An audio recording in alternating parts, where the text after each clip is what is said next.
killing machine. No use to fight back. MMA, knock your nigga head like a KKK. Hush your nigga mouth if you can't walk the talk. Smoke. Me running, me running, me running really, really fast. Ginger eye on the back of me black ass, chasing me like a devil, pot belly of the beast. Calling me a dickhead, there is no resist. Closing inch by inch, got me in a pinch. Modern day Scotty Rock a laundry lynch. Chasing me like a devil, pot belly of the beast. Calling me a dickhead, there is no resist. Oh, close, smoke, me running really, really fast. Ginger ire on the back of me black ass, chasing me like a devil, pot belly of the beast. Calling me a dickhead, there is no resist. Closing inch by inch, got me in a pinch. Modern day Scotty Rock a laundry lynch.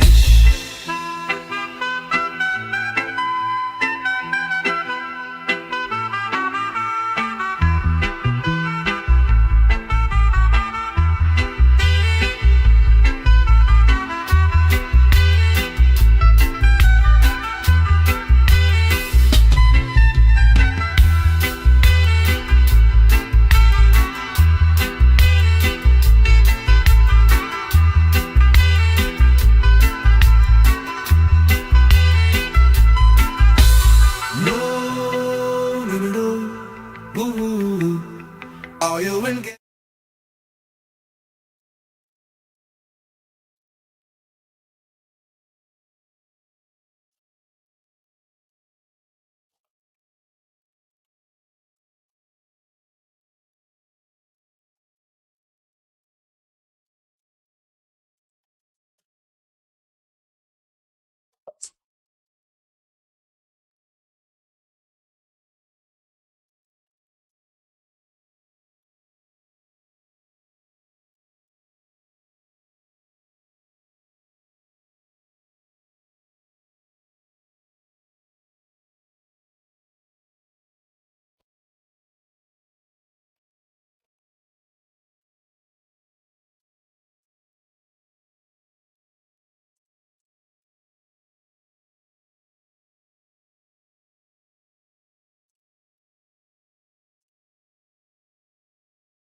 What is going on, everybody? How we doing today? As usual, hope doing well. I believe we're having some technical difficulties again. Excuse me. I have a feeling.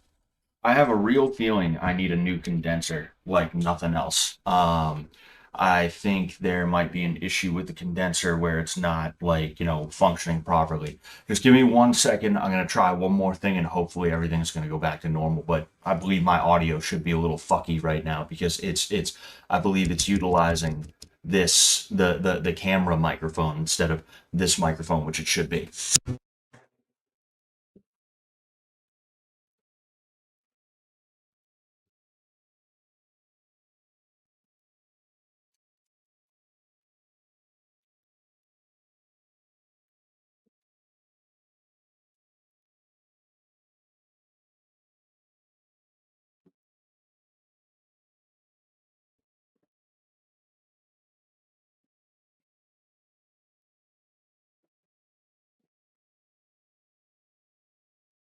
All right, we're back.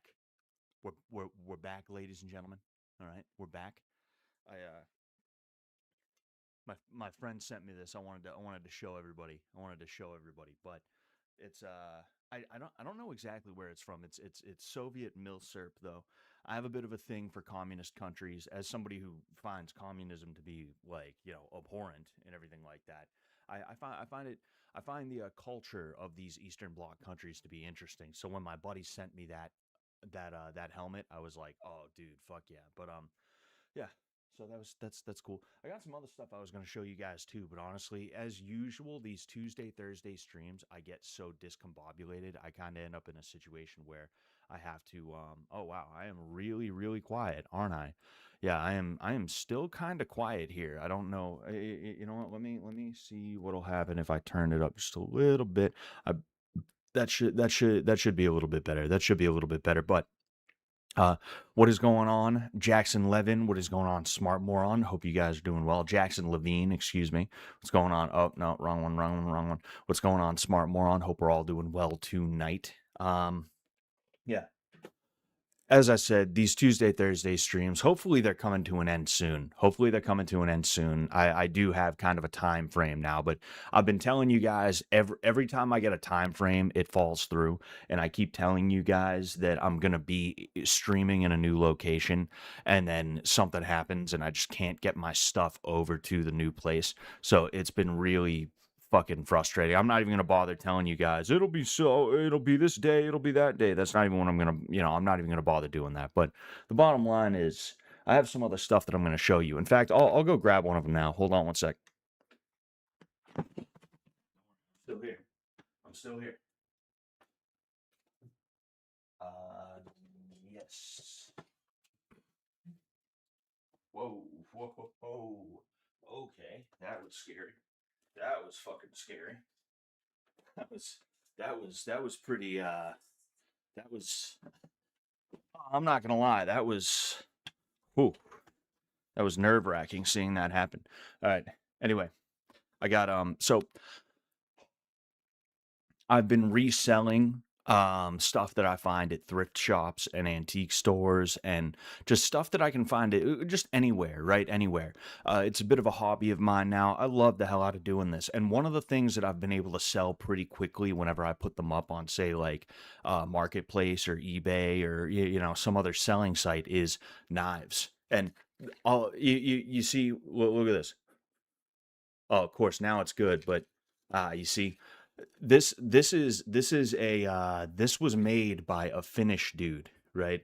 This knife was made by a Finnish dude, or it's like a Finnish sort of brand, I guess you could say, Oh, excuse me. And I liked it. It was cheap, and I'm gonna be trying to resell it.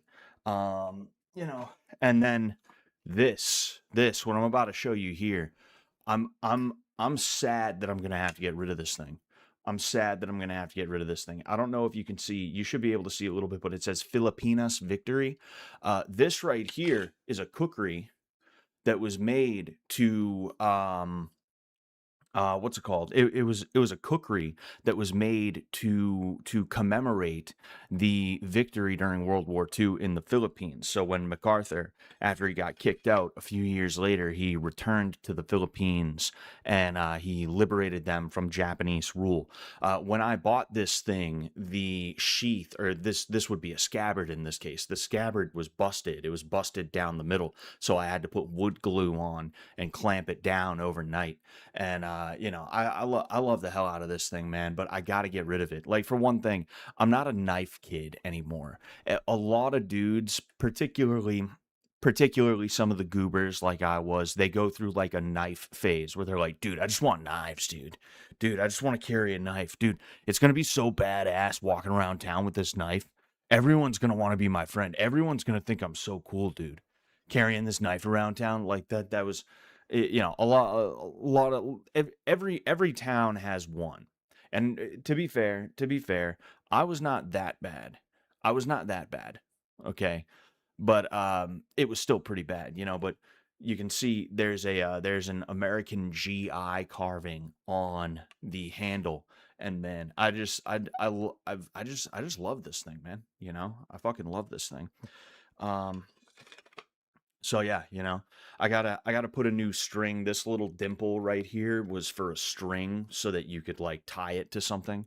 I ended up taking the string out. I would assume it was the original string that they put on there, but it was falling apart. So I was like, okay, I should just replace it with a string. And what I got to do, since I wood glued it, that's good. But I don't know if you can see through the hole. You can kind of see this hole right here. There's holes where they had these little rivets, right? But they were made of wood and they rotted out. They rotted out and they broke. So I think what I'm either going to do is I might take a little bit of liberty with this thing and I might say put thread through and tie the thread down so that it's a little bit more ornamental. It'll really secure the hell out of these, but it will be a little bit more ornamental. Or if I can find a putty that I think will work well, I will try to fill it in with some kind of putty. But I don't know if I'm going to be able to find something that will fill the holes in. So I think I'm just going to have to go with some kind of a string, or some other thing that I can use to fasten it down. That way, if the wood glue does fail, at the very least, it'll have the strings holding it in place. But man, just listen. That's such a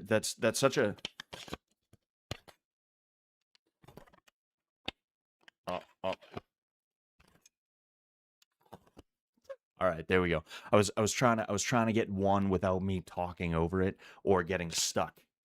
But um just such a cool sound. It feels good in the hand. Fucking A, dude. I keep hitting my condenser from when I was fucking around trying to make sure the thing was working right. But um it's just such a cool piece. I hate that I'm gonna have to get rid of this thing, dude. I hate it. It's just like I said, I'm not a knife kid anymore. I'm 31 years old. I don't need tons of fucking knives around, right? If I'm gonna get a weapon, I might as well just get a gun, right? I might as well go get a permit and buy a handgun or a shotgun or whatever kind of AR equivalent or close to AR that I could own in the state of Massachusetts. But I wanted to show you guys this. If anyone's interested, I'll say this much. If anyone is interested, I will do you a deal compared to what I was going to do this, because when I actually do post this, I plan on posting it for about like 200, you know. Um if any of you guys are interested, if you want it that bad, you're willing to dox yourself to me, I will give it to you for like a lot cheaper, like maybe like a little over 100, like maybe 120, 130, something like that. That's that. Hey, that's if you're interested. Don't let me twist your arm. Don't let me twist your arm. Don't let me twist your arm there. But so cool, man. So cool. And that's part of the reason why I decided to get into antiquing and other things like that, like collecting coins and trying to resell certain coins, is because I realized that it will allow me to delve deeper into the hobby if I'm also reselling. Honestly, it's kind of almost like selling weed, where like a lot of weed dealers, in fact, I would say most of them, are really just selling to try and support their own habit. You know, they're getting an O from their buddy, or they're getting a couple of O's from their buddy, and they're selling as much as they can, but then they're also smoking what would be the profit, or at least some of the profit and everything like that. That's essentially what I'm doing with antiquing, is like I'm using money that I get from profiting off of selling antiques to buy things that I really do want to keep. Like for instance, I'll show you guys, just because it's right behind me. I got this nice little box here from a chocolate place. So these aren't anything too special, although this one's pretty cool. This is an Indochina note. So before Vietnam was Vietnam, is what this is. And you can see on the other side, right? You can see there's different scripts here. That's because of the different alphabets and things like that, or the different languages that they spoke in Indochina. Because Vietnam was a part of Indochina along with Cambodia and Laos, I believe it was.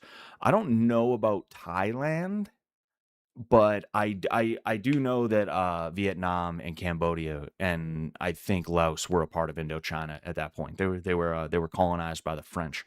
Um, so you can see on the front here, you see Uh, Bank de Lindo China.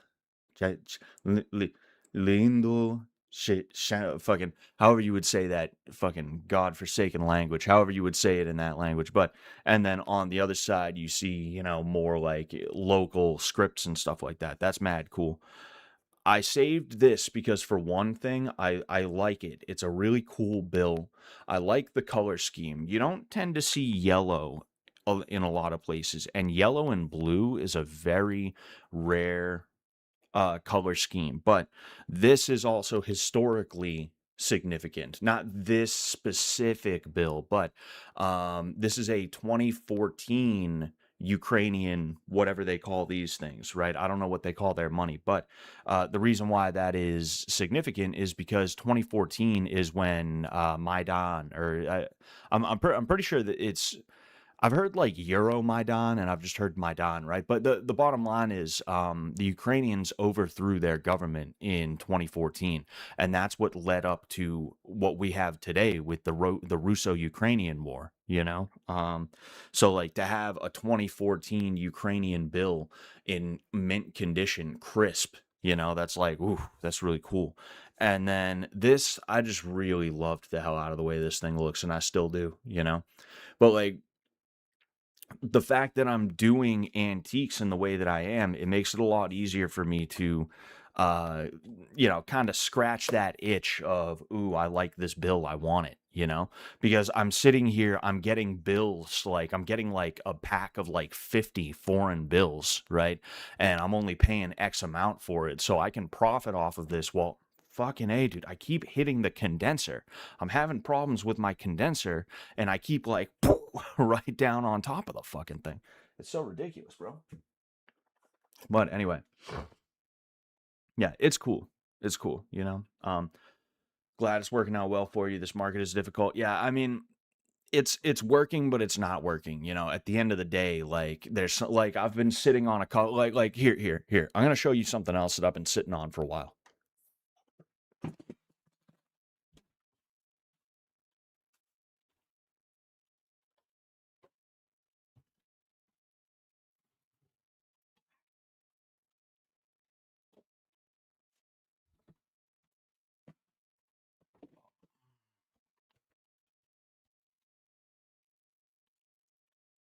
So we got this bad mamma jamma right here, right? This is a model set. So what you're supposed to do is you're supposed to put together what is on the box, right? It's the Thai Interceptor. This is from, I believe, 1992. It is definitely from the late 80s, early 90s. I do believe it's 92, though. And as you can see, it's in the original packaging, dude. You would think that a Star Wars collector would, like, cum their pants when they see this, but no, I cannot get rid of this thing. It's just been taking up space. It's just been sitting here forever. And I'm like, fucking A, dude. Like, I have half a mind to open the thing up and make it myself. I love Star Wars. I loved it anyway before Disney took over, right? As many people did too. But you get the idea. What's going on, Mashed Potato Tower? Hope you're doing well tonight. I don't know if you're still here. I apologize. I was kind of going off on all the stuff that's going that I have. But then of course, the big one.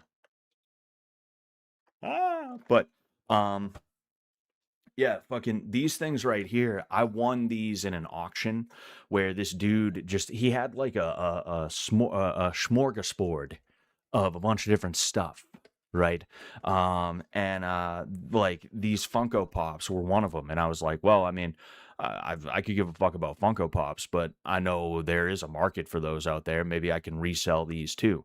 What I was really going for was some precious metals that he had in there. He had a couple of silver coins.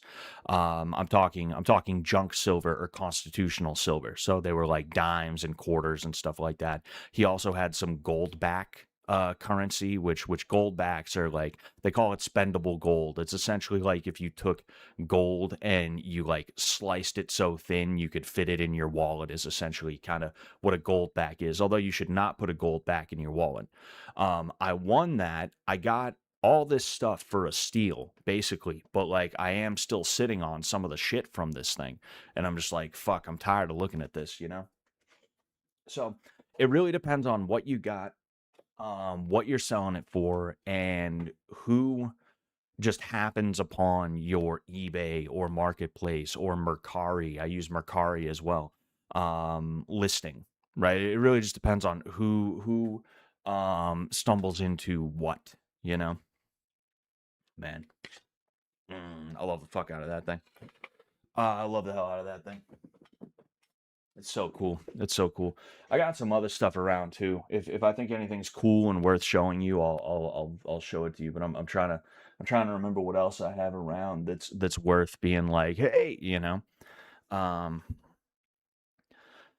oh man, Spice Girls collectible figurines. Hell yeah, I'm gonna keep those ones. I'm gonna keep those ones, and I'm gonna put them in a jar. If you know what I'm saying. If you're picking up what I'm putting down there. If you're picking up what I'm putting down. Scott builds it and has to take 3 months off streaming to do so. I'm just sitting here. I can't figure out how to put thing A into slot B. You know, I'm just like, oh fuck, what do I do? Oh fuck, dude, what the fuck? Oh, dude, you've been blessed by the glop gods. Oh boy. Oh man, oh man, oh man. Sorry, I'm just scrolling up to see if I missed anything crazy, you know. I don't think I've ever cut anything with them. You talking about knives and stuff like that. Oh, careful with resale laws online for knives. Yeah, oh yeah, for sure. You know, but also like knife laws are some of the least when it comes to knife laws, they're some of the least enforced laws that you will ever have, because really it comes down to context a lot of the time, right? Like, how are you going to say that somebody who has a kitchen knife in their car is planning on brandishing that in like any kind of crime or anything like that, you know? You can't really 100% there's it's too hard. The most you could do is confiscate the knife, which that means a cop has to lay eyes on it, say, hey, what's that? And then you have to be like, it's my knife. And then they have to be like, give it to me, which that doesn't really happen, you know? But you know, we're gonna knock on some wood there. Gonna knock on some wood there. Oh, excuse me. Smart Moron says Jonah Hill's had a good career. What's he so felted about? I mean, I gotta be honest with you. You know, like I actually, as gay as it sounds, I actually kind of understand where Jonah Hill's coming from a little bit, because nobody wants to be taken as a joke completely and totally, and that's one of the things that I've realized about myself throughout my life. It is a problem with me is that um you know, I say this about my brother, right? My brother was smart enough to play dumb throughout his entire life. So because of that, people don't really see him as like a highly intelligent dude or anything like that, but he is a very, very smart dude. I know how smart he is. I've fucking talked to the guy, right? If you talk to him, you realize, this is not your average intelligence, okay? But he was played for a dummy his entire life, basically by the school system and my parents and everything like that. And he utilized that to parlay, or he parlayed that into a likable personality throughout his entire life. He played the class clown. He played the dummy in a way that was likable. So because of that, he has a lot of charisma. Now, me, on the other hand, I was dumb enough to try and play smart. I know I'm extremely smart. I'm a very intelligent guy, but uh my quest or my wish to be taken seriously by people when I was younger, specifically, that made me into a very unlikable guy, because I was always trying to prove myself. I was always trying to prove my intelligence. And when you're trying to prove your intelligence, you, one, act like a know-it-all, and then two, you're really fucking annoying to anybody who ever tries to say anything, because you have this sort of kind of attitude, right? I'm going through the same thing with my brother-in-law right now. I'll be honest with you. I was ready to throw my brother-in-law through a fucking window last night. He did something so heinous. He did something so fucking heinous, and it caused so much trouble for my wife and I. It was like insane. The only reason I have not smacked the fuck out of this kid is because I love my wife and my mother-in-law so much. I know that would hurt their feelings, so I don't do it. But the kid needs it, and frankly, it happened. It happened. He got beat up at work like a week or two ago. His nose was like, whoa, like that, literally curved. Like, I don't know if it was the punch or when he hit the ground, but his nose was not straight. I feel like yesterday when I saw him, it was straight again. I don't know what the hell happened. You know, maybe he got clocked the other way and it went back to straight. But hey, either way, I'm talking about that because it's still fresh in my mind and it pisses me off, right? But like, what also pisses me off is how much he reminds me of me, right? We're not exactly the same, but I used to be like that a little bit, right? The way that he is. And it's so like, fucking A, I can't believe I used to be like that, right? I was such a fucking asshole. Um, Now, how does this fall back into Jonah Hill? I'm doing that thing where I run all over the place with the points that I'm making. I understand because someone like Jonah Hill, I guarantee you, he walks around, right? And he probably deals with a bunch of people yelling super bad quotes at him. They're probably a little bit too familiar with him right away, right? And he probably feels inferior. He probably feels insecure about that, you know? Um, so like so a little sympathy for the devil here. Like I kind of get it because he just wants to be like taken seriously, but nobody takes him seriously because at the end of the day, I mean, he became famous because he was the fat kid in Superbad. That's just the way that it is. So because of that, he decided he wanted to, like he started doing jujitsu for what I would guess is probably like a week at a time over the last 7 or 8 years, and now he thinks that he's badass. Now he thinks he's some kind of badass motherfucker. We're gonna watch that video now, right? So let's go ahead. One moment. Un momento, por favor. In jiu-jitsu, I love, except my body is begging me to not love it. 42 isn't, my wife is often like, you're not going to become like a professional fighter. You know that, right? Like, you're a comedian. Like, But let me ask you something. Yeah. If we got into it, I would fuck you up. you'd fuck What's going on, yeah, buddy? What's going on, Bazooza? Fuck all But three truly, of you up. Yeah. right? 'Cause- And that's the best part. My favorite thing is people are like, oh, Jonah Hill, fucking fat guy from Superbad. And I'm like, I would fucking annihilate you, dude. I'm not kidding, every dude. fight Try it. If you see me, try it, dude. And every like, fight ends up on the ground. Fucking very bring quickly. it. Who's got it? I will, unless you are way bigger than me, I have like a fucking fuck around and find out. I love Unless you were way bigger than me. That's fucking hilarious. We're gonna take a look at a little bit of Jonah Hill training some of that Brazilian jiu-jitsu. This is apparently him. I don't know if that's him though. That's the thing. Is that him?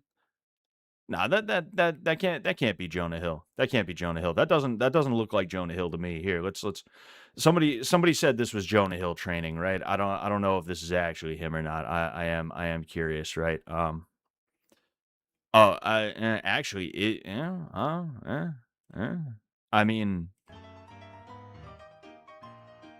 I don't know. Is that him? Like this right here is obviously AI, right? But AI is usually going to take the closest thing to the picture it's creating and utilize that as a reference to try and create the picture.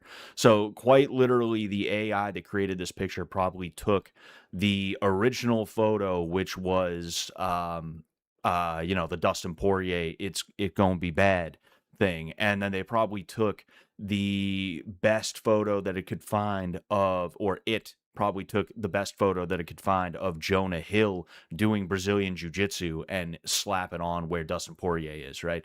If that's the case, then it's like, I don't know, maybe this is actually Jonah Hill. But the bottom line is he's obviously not very good. He is just a white belt. You got to cut him a little bit of slack there. And I can cut him a little bit of slack on the whole, I'll fuck you up, man. Truthfully, it kind of sounded like he was just doing the interview thing, right?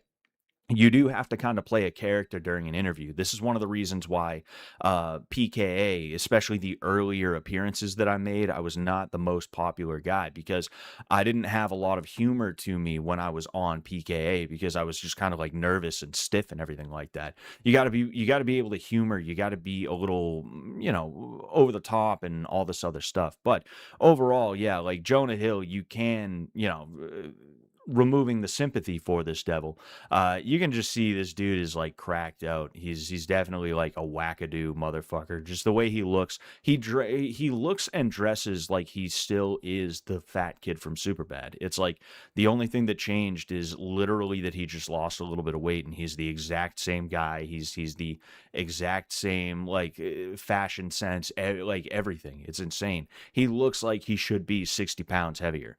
Um, Overall, Brazilian jiu-jitsu doesn't make you into anything. You just get better at fighting. There's this myth that jiu-jitsu is going to give you like either superhuman powers or you're going to become like a better person simply because you do jiu-jitsu. That's not the way that works at all. If you're like Jonah Hill, who you've been a white belt since you were since you started in, again, I think it was like 2018 or something like that is apparently when he started, according to some Googling and everything like that is what I saw.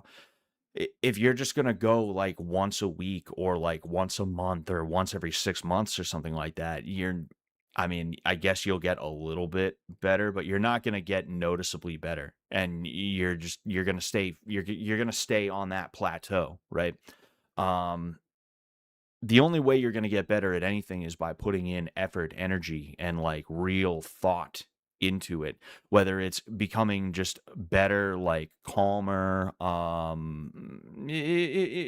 like more humble, more disciplined and everything like that, or if it's something physical like fighting. Jonah Hill appears to do neither. Jonah Hill appears to be the kind of person who is just like, yeah, fuck it. Like, I don't care. I'm the best. I'm the best all the time. From what I understand, I don't know how true it is. I would guess it's probably kind of true to some degree. Excuse me. Jonah does private lessons with a black belt that he goes to, and of course that black belt's going to take it easy on him, right? Black belts are always taking it easy on everybody all the time, even other black belts, like, because by the time you get to being a black belt, if you're not a complete dickhead, you kind of understand that you can't be grinding constantly, and you also know that there's nothing for you to gain from like starching a white or a blue belt. So you kind of let them play a little bit. But overall, yeah, I would love to see Jonah Hill try and take three dudes. Even the three dudes on the couch that he was talking to. I would love to see him try and fight three dudes at once. That would be the funniest thing, seeing him get his head bashed in. It would be pretty hilarious. But I made a tweet and a lot of people took it the wrong way. And I understand why people took it the wrong way, but I talked about the black belt ego. And before I talk about the black belt ego, I want to say that Jonah Hill is a great example of what I would call the blue belt ego. A lot of people who earn their blue belt in Brazilian Jiu-Jitsu, and sometimes it's even purple, or they haven't even earned a colored belt yet. They're still a white belt. But a lot of people who are of those novice or sophomoric belts in Brazilian Jiu-Jitsu, they have an attitude about themselves and about what they do and about the world around them where they think they are the shit for doing jujitsu. And this is something that you need to divorce yourself from as soon as possible. You need to get rid of that state of mind, right? And if it doesn't get beaten out of you, then there's something very, very, very, very wrong with you. There's something very wrong with you. Now, it is a myth that jujitsu will destroy your ego. If you are doing it the right way, what will happen is you will come in and you will have sort of a Dunning-Kruger effect sort of thing going on where you know very little, but you think you could do a lot better than you actually would, right? As time goes on, that kind of deteriorates. It destroys itself, or you destroy it, or it gets destroyed, right? And you start to kind of understand what humble is. You understand, like, oh, maybe I'm not all that. Maybe Maybe I need to work hard. Maybe I need to train. Well, maybe I need to work hard. Maybe I need to train hard. You get the idea. Maybe I need to put a little bit more effort and energy and thought and will into what I'm doing. Now, as you get to be a brown or a black belt, what will happen if you're doing it the right way? If you're doing it the right way, is your ego will rebuild itself. It's almost kind of like how the military breaks you down and then rebuilds you, right? And that ego will be a black belt ego, is what I'm calling it. And that ego will not be as virulent. It will not be as like crass or rude or stuck up as the blue belt ego, is what I'm going to call it. The blue belt ego. It's not going to be as stuck up and as virulent and as annoying as the blue belt ego, but it will still be there, and that will lead to you. Um, It'll lead to you being a certain way, right? It's tough for me to explain it, but you will not be afraid of confrontation. And in fact, when you see confrontation coming your way, you will meet it head on and you will be ready to do something about it. When you go to a tournament, you're not just gonna you're gonna try your best. You're gonna give it your all, right? You're gonna leave it all out on the mat. And I actually meant to have something pulled up that I completely forgot to have pulled up before I spoke about this, so give me one moment. I want to show you a great example here, right? So we have somebody who was actually in the UFC for a while, and he was kind of known as a very talented fighter. But we have some highlights from a guy named Ronaldo Jacare Souza, right? And you're gonna notice there isn't a whole lot of guard pulling. There isn't a whole lot of sitting to 50-50. Even that guard pull was like manly. There was even like a manly aspect to that guard pull. It wasn't just guard pull for the sake of it. It was guard pull right to the triangle choke, you know? There is an inherent masculinity to this. There is a virility to what is going on right now. These guys are not just focused on winning, they're focused on winning in a way that shows just how good they are and just how dominant they can be, right? These guys could easily be pulling guard and like trying to get bullshit like 50-50 straight foot lock, heel hook, all this other stuff. But no, these guys are really grappling. These guys are actually really going at it. And you're not seeing tons of like say you're not seeing tons of scrambles or anything like that in this video in particular. That's because this is specifically highlights of this one guy. So they're showing a lot of the they're showing a lot of the finishes that he has had. But these guys are not just in it to win. They're in it because they're trying to protect their grade as a warrior, right? And this is something that someone who is really important to me as an inspirational speaker, Chris Eubanks Sr., who is a British boxer, he talked about that in his address to the, I believe it was Oxford Union. I could be wrong. He said that when he was in the ring, he would be, no, he said outside of the ring, he would be like a perfect gentleman. If you were to slap him in the face and insult his mother, he wouldn't fight you. He would get the hell out of there because he would never do anything to put that in your head in the first place that would be necessary to do to him.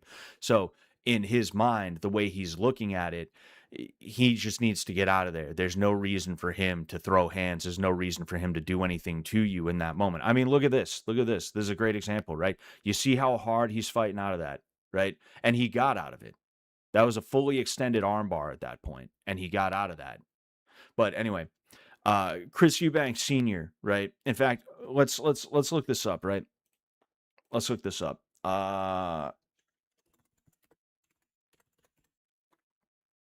Let's see if I can find the Oxford, whatever it's called.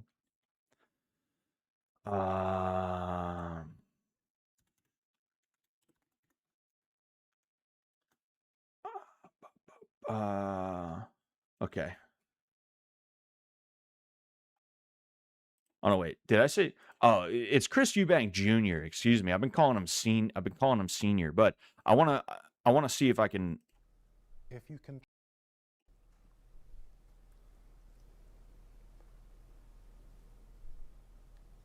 if you can keep your head when all about you are losing theirs and blaming it on you.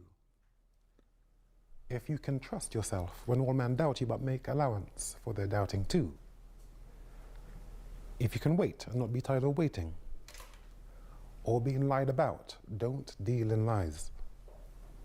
Or being hated, don't give way to hating. And yet don't look too good nor talk too wise. If you can dream and not make dreams your master, if you can think and not make thoughts your aim, if you can meet with triumph and disaster and treat those two impostors just the same, or watch the things you gave your life to broken and stoop and build them up with worn out tools, if you can make one heap of all your winnings and risk it on one turn of pitch and toss and lose and start again at your beginnings and never breathe a word about your loss. Bert. If you can force your heart and nerve and sinew to serve your turn long after they are gone, and so hold on when there is nothing in you except the will which says to them, hold on. If you can talk with the crowds and keep your virtue, or walk with kings nor lose a common touch. If neither foes nor loving friends can hurt you, if all men count with you but none too much, if you can forgive, if you can fill the unforgiving Want to let him minute finish with this before I 60 start, seconds you know, worth jumping of around. distance run, you the man. You the man. Look, I forget exactly, right? I'm gonna put it up to, because I like what he has to say about this is like it's pertinent, you know. It is very pertinent. Where the fuck is, oh, the playback speed. I wanna try to find this. Oh, of course, you gotta fucking pay for that bullshit. Um If you can abide by that, you don't need anything in your life. Everybody will like you, love you, respect you. If you can follow these tenets, these words, they're not mine, but they work. I say this because truth is, oh, it's great. Hold on real quick. I will answer this first. Scott, why do martial artists still wear these super baggy gis when in real life most people have somewhat fit t-shirts and jeans which wouldn't be as grabbable and usable? I mean, for one thing, it is a hobby for a lot of people, you know. People do enjoy that kind of thing. But these t-shirts are not as ungrabbable as people would assume they are, you know. Even if this was form fitting, if I like even if this shirt was form fitting, if I put my palm here and I made a fist, I would get a load of shirt, regardless of what material it is, regardless of how the shirt fit. Um, People say like, "Oh, dude, shirts will rip." Shirts don't rip as easy as you think they do. I've been in plenty of situations where like somebody grabs my shirt and I'm trying to get away, and because of that, like I can't. Like I would literally have to get out of my shirt. It happened to me recently. Actually, I was trying to get away from somebody who like we were messing around and they grabbed my fucking shirt, and like I'm like trying to get away and literally like I couldn't. They grabbed my fucking shirt and I'm just like what the fuck? Like clothing is a lot more durable than people think it is, and that's just like a lot of no-gi guys who in my opinion it's not that they're less look, it's not that no-gi guys are less talented grapplers. It's just that a lot of the time they're not as good, in my opinion anyway, at like some of the fine details of grappling. This is just the way that I feel about it as somebody who's done gi and no-gi. No-gi, you can kind of get away with a lot of different things that you can't get away with in gi. And even though people aren't walking around with like gis on all the time, you do have jackets that people wear. And like I said, shirts are not nearly as rippable as you might think they are. So overall, like people do gi jujitsu because they enjoy it, and it's also part of the tradition, right? It harkens all the way back to Japan, where judo was founded, which is what Brazilian jiu-jitsu was based off of. But yeah, like to a lot of people who don't do gi jujitsu, they think that there's no reason to do gi jujitsu because, well, people don't fucking wear gis all the time. Yeah, well, people also don't go around shirtless all the time either. Like what do you think people are walking around ass naked? You think people grease themselves up too? You know, ass naked, greased up like it's Family Guy with the greased up deaf guy. And uh, fucking, I'm supposed to sit here, you know, and be like, oh well, dude, it's just fucking stupid. I lost track of where I was going with that joke. Because literally Family Guy had me shook. I was like, oh, naked, greased up, like the greased up deaf guy. Oh, that's what I should say. And then I said it, and I was like, oh, there, I said it. Fuck, what was I talking about? The bottom line is like gi is very useful. Anyone who doesn't agree that gi is still very useful, they either have an axe to grind or they don't know what they're talking about. And usually it's a bit of both, right? It's okay to have a preference for no gi. Like, for instance, I'm trying to get back into no gi myself because I do enjoy it. It is fun. And I wouldn't mind doing a no gi tournament or two. But overall, like, there's no reason to not train gi other than you just don't like it. And if you don't like it, it's all good. That's fine, you know? Bro, you don't grease up and walk around in just short shorts. Speedos, bro. Speedos. Um, Scott's saying gi, but I'm hearing gay. I do gay jujitsu. I don't mess around with that no gay jujitsu. I only use the gay. I only do gay jujitsu, dude. Um, remember Jacare blasted Wyman into another dimension. I'm pretty sure I remember that. I've met some genuine douchebags whom their douchery was amplified when they got better at martial arts, LMAO. It's kind of it's kind of understand how they turned out that way. Understandable, I guess you mean, because their coach, dude, because their coach was real scummy. Oh yeah, Oh yeah. Scummy coaches can give birth to scummy fighters, but also like if you're a scumbag, it doesn't matter what kind of coach you have. Oh, excuse me. But yeah, I really Truth is great. want to see There's if I can kindness in get truth. to this. There's humility in truth. There's dignity in truth. Truth is integrity. This, above all things, is the sweetest of them all. Love. It's truth. Because this is exactly what I'm going to be talking about with the So I spoke about jujitsu belligerence. thing. I'm trying to actually keep away from this particular subject matter. Yes. Above all things. Okay. Um. Oh wait, no. Fuck. It was literally right at the beginning. I'm an idiot. I literally I rewatch this every year or two. Listen, really, I thank you all for coming. It's a great audience. I play that really to get across one point, which is the fact that I am belligerent. How many law students are in here? 2. Wow. Hey, that's great, because it's something. Perhaps I need your help.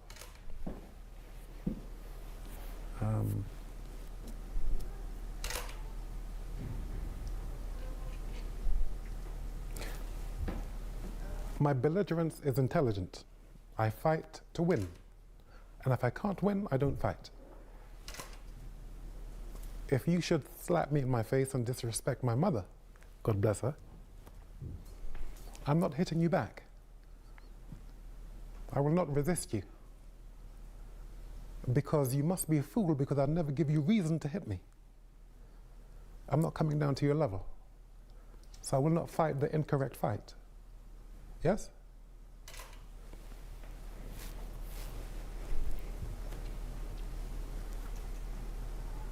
I'll come back to that a little later. So you have the one thing that is probably the most challenging to abide by, which is Rudyard Kipling's If. He states. So this is where we picked up a little bit ago, but he has, and allows you to get through life, but the world will try and the easier direction, foul. Letter to think a fight this tough has nothing on living this. Speak if you think a fight this tough. Kipling's this path that I spoke of, Rudyard Kipling's essay or letter to his son. that jacket is fucking crazy. It's tough. Some Seville bespoke It's tough. Mandarin If you collar think a fight shit. this tough Yeah. has nothing on living this path that he speaks of. I'm gonna give it like 10 more seconds, and I'm just gonna cut to the chase if I can't find the exact thing. I just didn't want to butcher his words. Half of what I was talking about was in that very beginning part, and then he breaks into Rudyard Kipling's poem. I believe the poem was called If, right?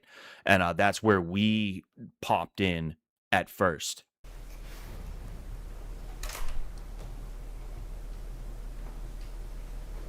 But it's a great path.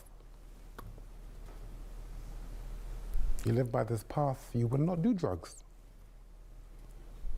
You'll stay with them, damaging yourself and others.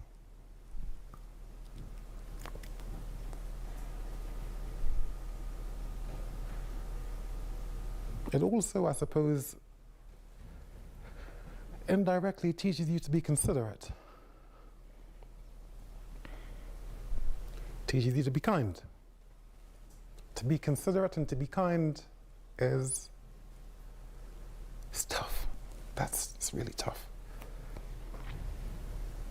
See, okay, you can be that way, but to enact consideration, to enact kindness, is tough. You've got to be great to do a kind act. It takes greatness to do a kind act. You think of someone who has, I don't know, sleep in their eyes or a bogey in their nose. I'm pretty sure I remember. It takes is coming courage up. to I'm actually gonna say to I'm gonna them, let "Hey, him do it. Clean your nose. It takes courage. So then it takes a type of greatness Takes to have the integrity. courage to actually spell that out to the person. Yes?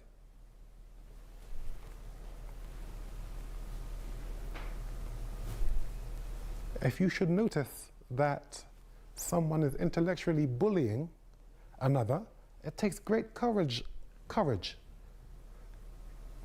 See, you're being kind if you would tell the intellectual bully to stop doing what he or she is doing. Takes courage to tell them. A lot of people say, nothing to do with me. Why? Because they don't have the courage to do something which is great. He did, Zachary. He was rich. I was saying to someone yesterday, if a philanthropist We're because I am 99% sure. I am 99% sure we like the line is coming up. But this is one of those things that kind of changed my outlook on things when about 6 years ago I first watched this thing. And it changed my mindset on when I do compete. And it is a very important thing that he said in this, and like that's why I'm sitting here just watching it, is because like I haven't watched this in a while. I'm gonna have to review this after. But after this, we're gonna watch some of his fights because he was a really fun fighter. has $1 billion, and he says, you know what? I want to take half $1 billion. This is pounds Nelson of my money, Mandela. I didn't know he and I did wanna give it to jujitsu. this Crazy. particular Hell yeah. cause. That does not make him great. It's easy to do that. His son made millions too. Legacy family. Oh yeah, his son's a current fighter. Do you understand? So You're not going to get anywhere in your I life. believe if his you're not name is willing Chris Eubank. to step forward and take that courageous step. Money, power, Coming here, respect. learning all what you are learning, to go out there and apply it is going to take courage, greatness. Do you see? So I'm a fighter. Here it So is. whenever I've seen someone being bullied intellectually or physically in the street, Maybe I not. have intervened. Not to intimidate the bully, but to explain why he's wrong or she's wrong. Not to hit. I don't hit people. I am the most non-violent person you'll ever meet. Here, outside of the ring. Here it is. In the ring, I'll be the most vicious, ferocious. I'll have integrity. You'll have to kill me to win. That's a tough man to beat. Because I'm not fighting for money, I'm fighting for honor. I'm fighting for truth. I'm fighting to protect my grade as a warrior. Yeah, I know I sound... What is this guy about? We just saw him knock people out here and he's talking like this. Yes, boxing is maybe a metaphor for life. Good metaphor. Out here in the world, it's a fight. And there are rules, just like you have in the ring. Imagine you're having an argument and this guy comes over and says you're intellectually bullying the other person, starts beating the shit out of you. That'd be so funny. Yeah, like, sorry that took so long. It's just like it was important to me that I don't butcher the words, right? And I was originally, my plan whenever I talk about what's going on is to clip the video, is to clip the segment of me talking about it and then release it as a video on my channel. But I just have not been doing that ever for a long time. And I think at this point, if I was to talk about it, I would have to just do a separate video. But what I was saying about black belt ego versus blue belt ego is that is a black belt ego right there, not just a black man ego, right? Because Chris Eubank Junior Chris Eubank, but it, like that is a black belt ego. Is look, I put in the hours, I put in the work, like I have a mastery of this craft. This is what I do. I don't do anything else, or if I do anything else, it's really just a means for me to be able to do this. So when I do compete, when it is time for me to put it all out there, it's not enough that I go out there and maybe I get hit a couple of times and I'm like, okay, uncle, I quit. It's not enough that like if I do get hurt, but like the rest of my body's fine. It even if it's like a bad injury, it's not that bad as to where I couldn't go back out there and compete again. It's important that I give it my all at all times, and that's what I was talking about with that tweet, where a lot of people who don't know me, a lot of people who don't know what I was trying to say with that tweet, they reacted negatively to me telling a story about my first black belt tournament where I went out there and my pec got torn and it's still detached to this day. I actually just got done with physical therapy for the thing. Like I could have easily walked away from that tournament. Basically, it was a best 2 out of 3 situation because it was me and another dude who showed up and we were going to be competing for the gold medal is essentially what happened. Unfortunately, the injury occurred. It was a freak injury, and I think it was from years of me, moving wrong and having bad posture. And instead of me sitting there like, oh darn it, I'm supposed to have another match, but my shoulder's fucked. I don't know if I can do it. When the referee came over to me and he said, hey, so you're not doing this match, are you? I was getting wrapped up by the EMT. They put an ice pack right here, and they were wrapping the ice pack around me. I literally ripped the plastic wrap off, and I was like, nah, I'm gonna do this. And I went out there and I tried my best to compete. Didn't last too long. The second match did not last very long, but that's not even what it's about. What it's about is that I was not just going to let this guy walk over. That's literally what they call it when that happens, when somebody either forfeits or refuses to come out and fight it, or grapple. In this case, they call it a walkover. I'm not going to allow somebody to walk over me. If he's going to take something from me, he's going to take it. I'm going to try my best, whatever that happens to be, given whatever situation I'm in. I'm going to try my best. And if he's going to take it, he's going to take it. I'm not just gonna be like, here you go, have it. It's like, no, no, no, it's mine, it's mine, it's mine, it's mine. He pried it out of my hands. Okay. All right. Well, I can at least live with that, you know? That's a very important part of your ego. It's a very important part of your personality that you have to try to cultivate, right? And some people learn that a little younger than others. Me, I learned it a little bit later in life.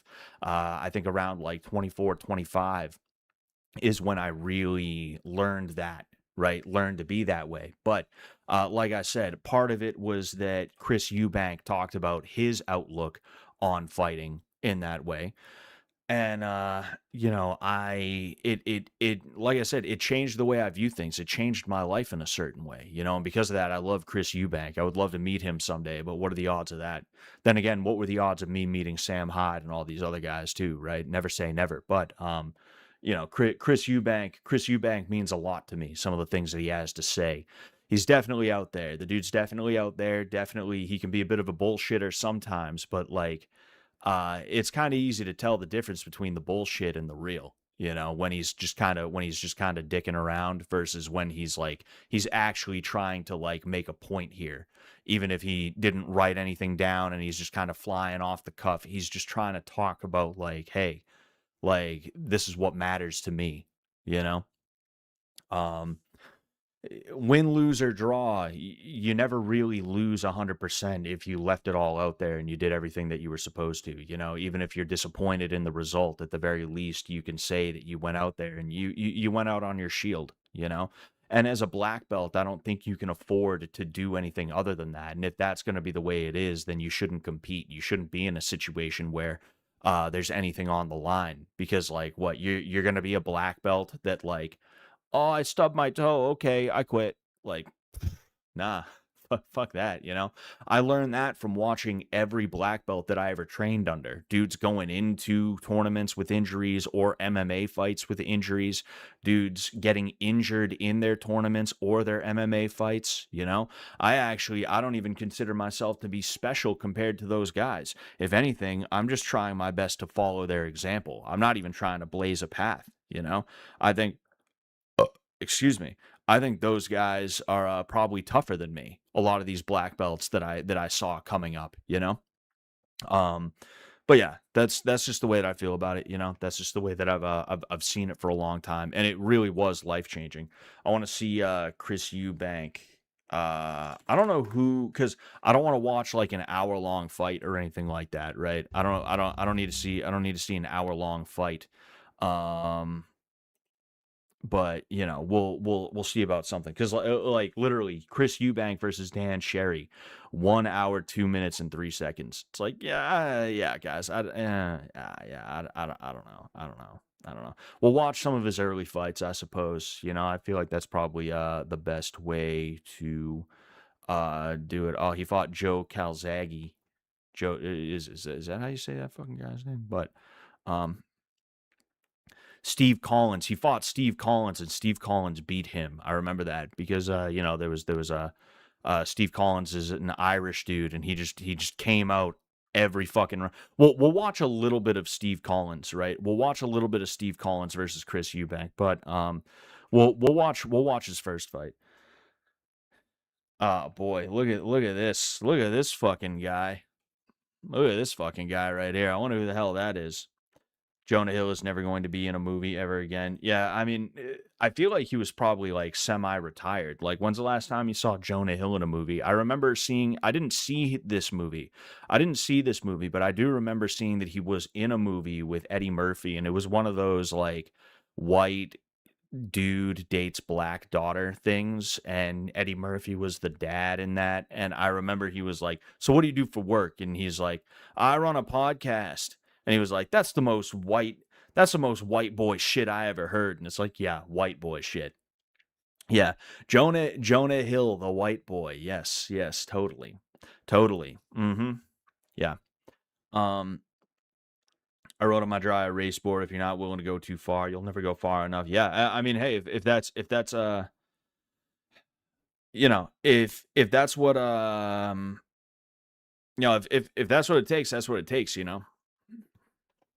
Man, Sorry, I'm just looking around. Chris is elegant as fuck. That was worth watching. Thank you for showing us this. Yeah, of course, yeah, buddy. You know, it is like really not everything he says is completely and totally insightful. He knows how to play the character a little bit, you know. It is fun just to see him like mess around, you know. Maybe after this fight I'll show you some of the highlights of him just being himself, you know. But we're gonna go ahead, we're gonna watch a little bit of Chris Eubank over here. So I believe that's him back when he had hair, you know. We'll go ahead, we will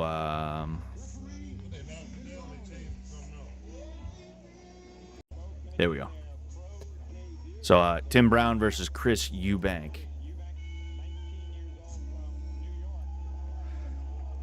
This is only in, like, I believe the late 70s, early 80s, right? Like, color TV is a thing by now.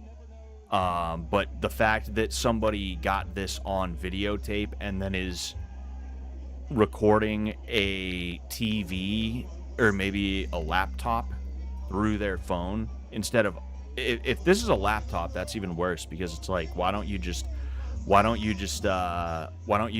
upload that video instead of using your laptop? What is wrong with you?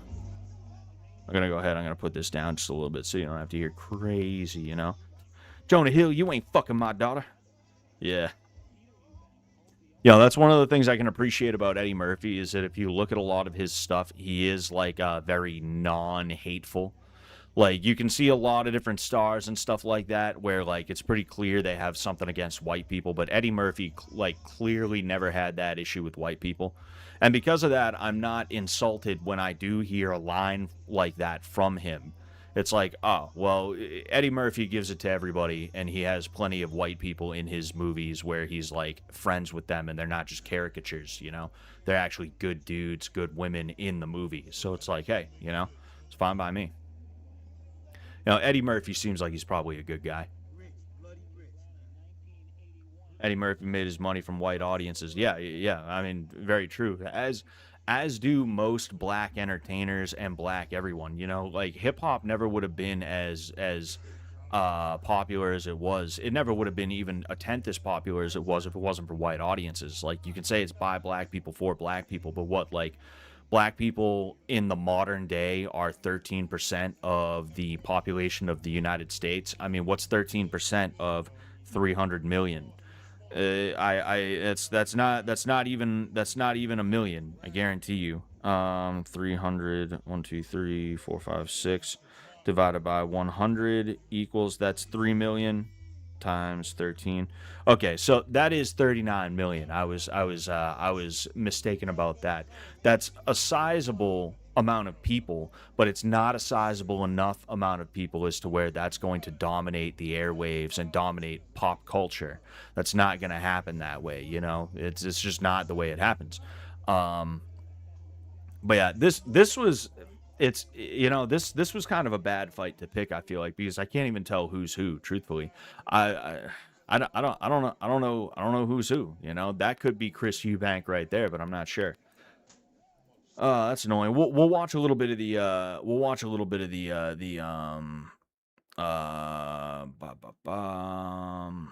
know what? Here's an 11-minute one real quick. This is, you know, oh, this is not even just an 11-minute one.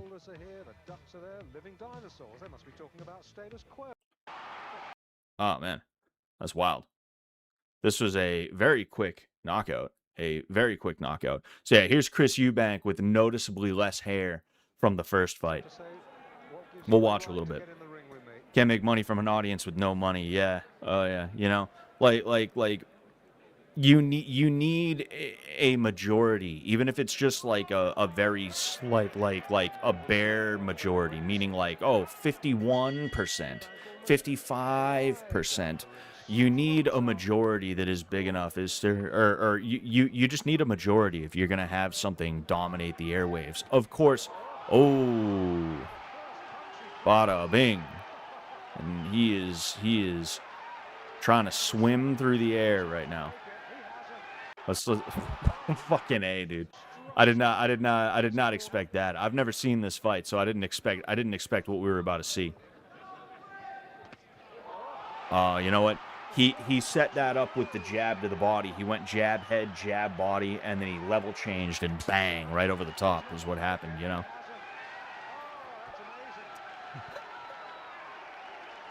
That's funny as fuck, bro. That's the funny thing is like Chris Eubank is so likable, even the showboating does not off-put. Like I'm not someone who likes to see showboating all that much. But even that showboating is like, oh, that is pretty funny. That is pretty funny. That is pretty good, you know. Lovely fencing response, exactly, you know. Man. What was I gonna say? Let's because it is a good fight from what I hear. We're gonna see about the where is it? Steve Collins. We're gonna see about this this Steve Collins one. It's a total sellout, as you have just seen. Wonderful atmosphere. It's very, very hot here, and we await the entrance shortly of our two protagonists. If this is who I think it is, right? If this is who I think it is, right? We're gonna watch a couple of the opening rounds, and then we're gonna watch a couple of the ending rounds, because in this fight, this dude just runs straight at Chris every single fucking round. The opening of every round, he gets right up in Chris's grill, and he just gives it to him. You know, let's oh, what the fuck? That's annoying. All right, there we go.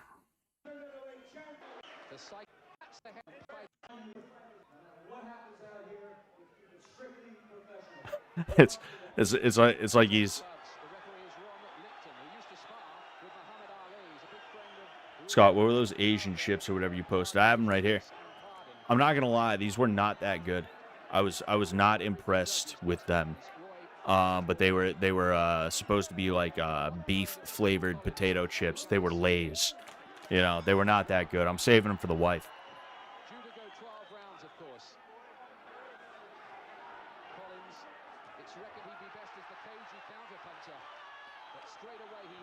This is one of those fights that I would do a fight stream on Kick.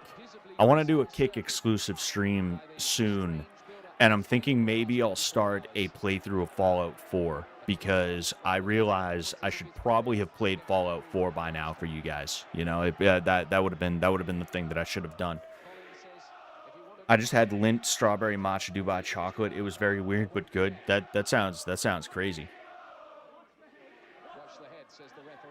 Do the Chris Eubank motorcycle ring walk on what? I'll have to check it out. Make no mistake about it. Collins has a world-class pedigree. He holds the WBO middleweight championship. Really Just swanging. was having none of that. And took the necessary evasive action. But yeah, I would watch this whole fight. I would watch this whole fight on like a Kick exclusive type of deal, you know, because I am a little bit nervous about copyright and stuff like that. Even though this thing's like 30 years old and nobody's like choosing to watch it like that. Like, what kind of money are they making off of this? What kind of money is anybody making off of this? But you know, it would be nice to be able to watch the whole thing. We'll watch round 1, and then we'll watch round 12. Interview beforehand saying, I'm not quite sure what's going to be in front of me here tonight. Good left jab from you. Rather dived into it. Collins comes back, scores with a left. Are you gonna play GTA 6? I didn't even play GTA 5. I never played GTA 4 either. The last GTA I played was San Andreas. And I didn't play it when it came out. I played it like 10 years ago when my 360 broke, and I got a PS2 to replace it because I wasn't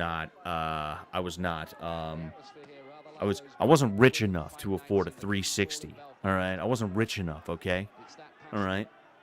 No, but like, because my 360 broke, I actually didn't even buy the PS2. My aunt gave me the PS2 because she just had it laying around, and I was like, fuck it, I guess I'll get into some retro games is what I'll do, you know.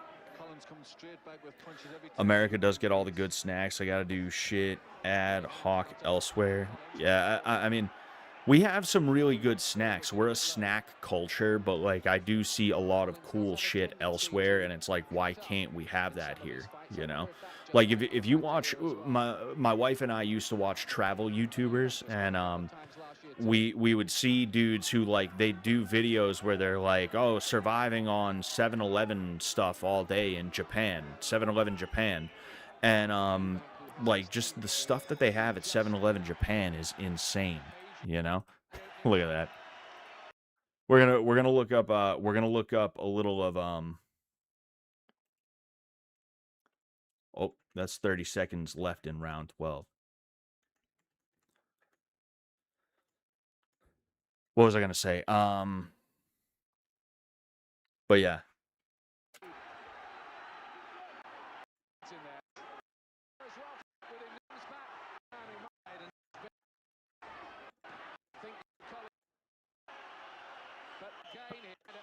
Okay, here we have round 12. It must be pretty close again here as they touch gloves the final 3 minutes.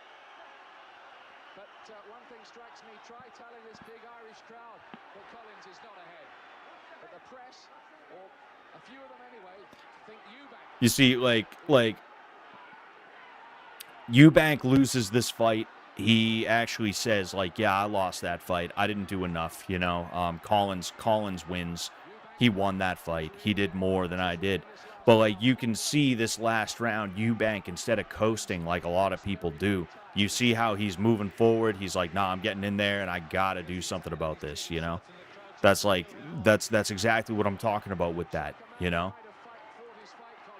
You know, and Collins here is game 2. It's like, this is the ideal for humanity. This is the ideal of what masculinity is meant to be. This is pure virility.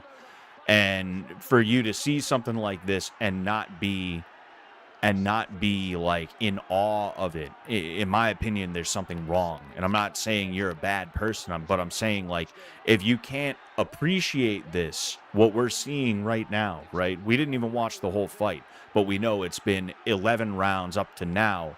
This is round number 12 of them just giving it to each other, you know? And that is respect, you know? It's integrity. These men have integrity, and that is what I'm talking about with black belt. That is what I'm talking about. Like, you can see how tired specifically Chris is, and yet look at him try and work his way in with that jab. Look at him try and land combos, you know? Like, that jab cross, like, that had everything he had in that moment in it, and now he's got a little bit less inside of him now, but that's not going to stop him from still giving his all, even if it's a little less than what his all was a second ago, you know? And that's what I'm talking about with black belt ego. That is what I mean when I talk about black belt ego, is this, you know? Scott likes Eubank because he was like, white Irish guys are better than black guys. I admit it. And Scott's like, finally, a black guy I'm not afraid of. Ah, man. Good. I'll add him to the list. It's a blank page with, in crayon, black guys that don't scare me. Man. Yes, sir, Mashed Potato Tower. Thanks for sticking around, by the way. I appreciate you being here. I think a lot of people have never been completely gassed before and still have to persevere at full speed. Oh yeah. It is no bueno. You know, I have not been as tired in a fight as these two surely are. And as tired as I have been in a fight and still tried to keep going, it's like, ooh, man, you know, man.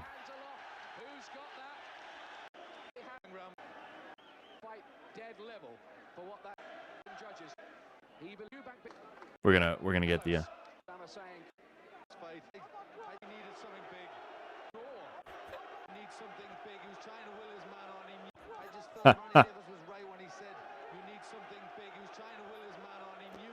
This is an Irish crowd. I believe they might be in Northern Ireland if I remember correctly, but I could be wrong. They are in Ireland. I just don't know what part of Ireland. Well, I don't know whether that's advanced information. How often have we been through this scenario, though, we've been after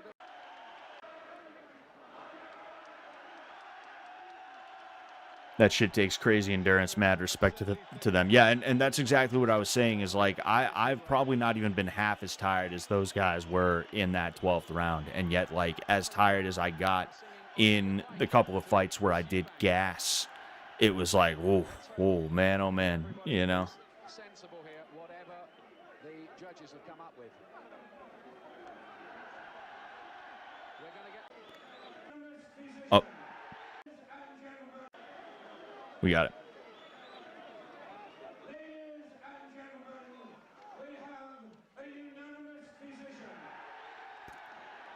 The part of Ireland where instead of cheering, they just yell the N-word over and over in perfect unison. Sounds like all of them to me.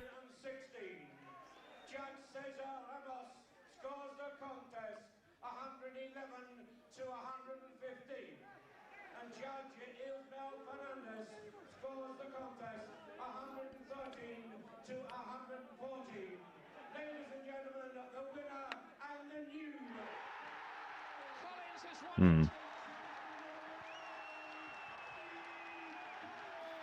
Ireland.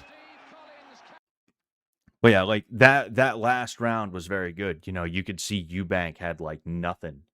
That dude really had like nothing in him, and he kept on going.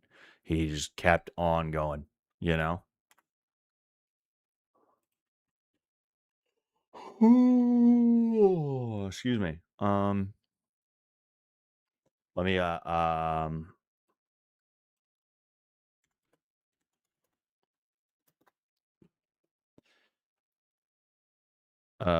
we'll do this one. It's a beautiful summer's day.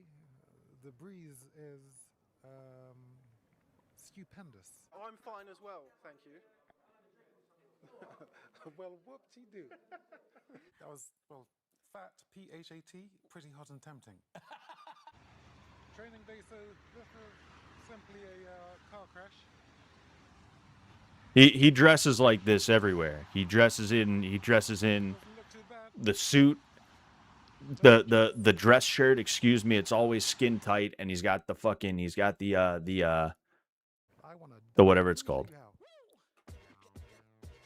Like you can see it.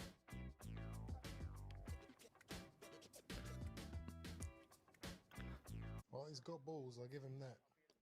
Kahunas. He was. I think. Some people say someone like Justin Gaethje was born with CTE. I don't think he was born with CTE. I think he's just. You know. I think he's just. I think he's just Chris Eubank. We're not gonna watch the whole thing though. You know. Oh man, I'm exhausted. Ooh, I'm not that tired. I just I yawned out of nowhere. I gotta show you guys something though. So. I want to say maybe a month ago, I made everybody's favorite. Kool-Aid pineapples, and guess what? I made two more types because I had two things of I had two excuse me. Oh, you motherfucker. Oh, there we go. I had two packs. I actually had 3 packs, but I'm not even interested in the last pack.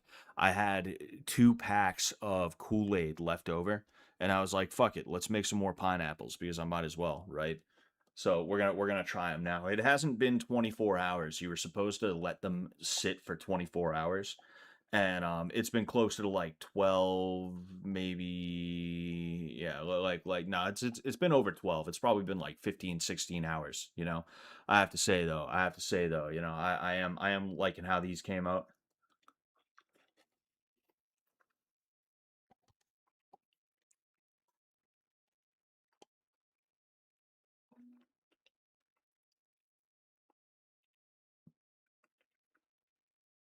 Oh man. This one right here was the tropical punch. And I've got to say, it did come out pretty good. You see, Kool-Aid pineapples are actually not that bad. I could see why they took off But the issue is that it's Kool-Aid plus a fuck ton of sugar. You know, the person like the people who make these usually use so much sugar, it's like disgusting. It's like a gross amount of sugar. Um, I didn't use nearly as much sugar for these, you know. I think I used a little more sugar for these ones than I did the cherry one that I'm about to try in a minute after this, but um it's still really good, and you can actually it doesn't just taste sweet. You can actually taste like the tropical punch Kool-Aid and the pineapple, you know, and the juice. It's nice. Speaking of the juice, yeah, like that's not bad. You use like that's one of those things, right? People are like, "Hey, yo, white people don't season they chicken." Well, what it really is we under season our food compared to what a lot of people would rather do. You know, like my wife is a good cook, but she likes cumin, and she likes a lot of fucking cumin, like way too much cumin. Like enough is to where when she puts cumin on chicken, I almost don't even want to eat it because she uses so much that I'm like, "Oh, fuck." You know? Sometimes she would get it right. We haven't had chicken with cumin in a long time. Maybe I should use cumin on the chicken again. But like um it's just like it's crazy, you know, like the amount of sugar, the amount of sodium, the amount of everything that a lot of people use on their food is like it's borderline disgusting. And that's not how she was with all food. That was just more chicken with cumin. But like you see a lot of people who they put like a fucking gargantuan amount of salt on their food to the point where it's not even edible anymore. And people do the same thing with hot stuff, and they especially do it with hot stuff where there's no flavor. It's just pain. That's it. It's just heat. You take a bite and you don't get any kind of anything. It's just, ow, this is hurting. This hurts. Ouch. And that's not fun, man. That sucks. You know? I don't want I want to enjoy my food. I want to taste my food. I want to savor it. I don't need that much heat. I like a little bit of heat. I like hot stuff every now and again, but it's it's too much. It's fucking too much, you know?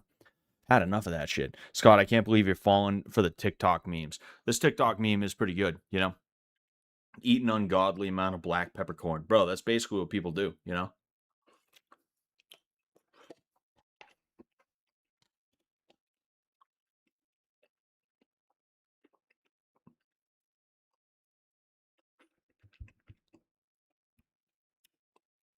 I love cumin, LOL. Great for Mexican, American, Middle Eastern, and Indian food. Oh yeah, you know? Cumin's good.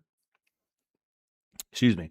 I do like cumin. I think cumin is a I think cumin is very good, you know? Sorry, one sec. But too much of anything is bad. Too much of anything is something you don't want to do.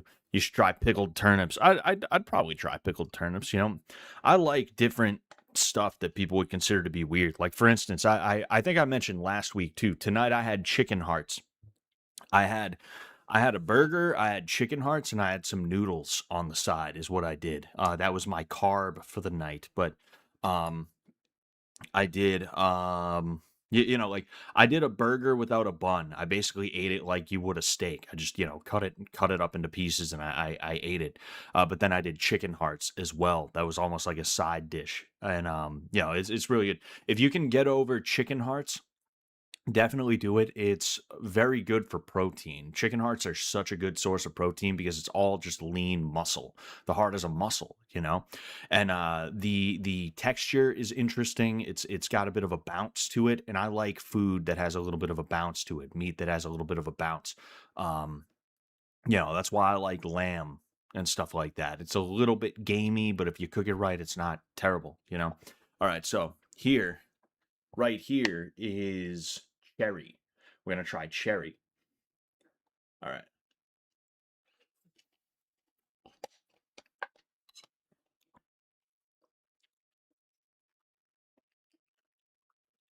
Mm.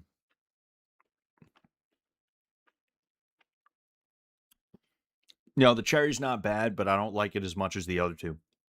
I tried tropical punch, and there was another one. It was a blue raspberry. I tried blue raspberry as well. Both of those were fantastic. Cherry is not terrible, but I'm not in love with it.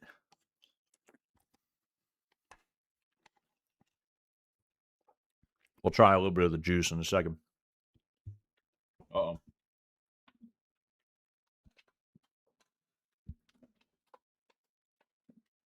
My microphone arm is coming undone. It's coming off. All the moving it around and shit. I gotta fix that on the fly here. Give me one moment. All right, there we go. Anywho. Yeah, not bad. Not bad, you know.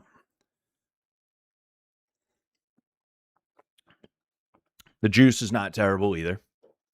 But like I said, it's not my favorite thus far. I like the tropical punch better, and I like the blue raspberry better. One thing that these things do, they're very thirst provoking. They make your mouth water, and you want to drink like some like water or something, you know. Not gonna lie, I've been kind of interested in trying the pineapple mixed with Kool-Aid. I don't give a fuck if it's goy slop. We only live once, exactly. You know, it's you know, life is too short to be concerned with whether or not what you're doing is going to get made fun of by some guys on the internet. You know, at the end of the day, nobody's really that good. You know, and obviously, like, nobody wants to be the cattle. Nobody wants to be part of the cattle, and nobody considers, excuse me, themselves to be a part of the cattle, right? The types of people who are like, yeah, Kool-Aid pineapples, I'm going to invest my life savings in this. Like, the kinds of people that do that, they are cattle, but they would also consider people like us to be cattle because we're not following up on this great business venture that is apparently going to make them rich or something like that. I don't know, right? But like, it's you know, life is too short, man. You know, you try everything, you know, almost everything, you know, there's nothing wrong with it.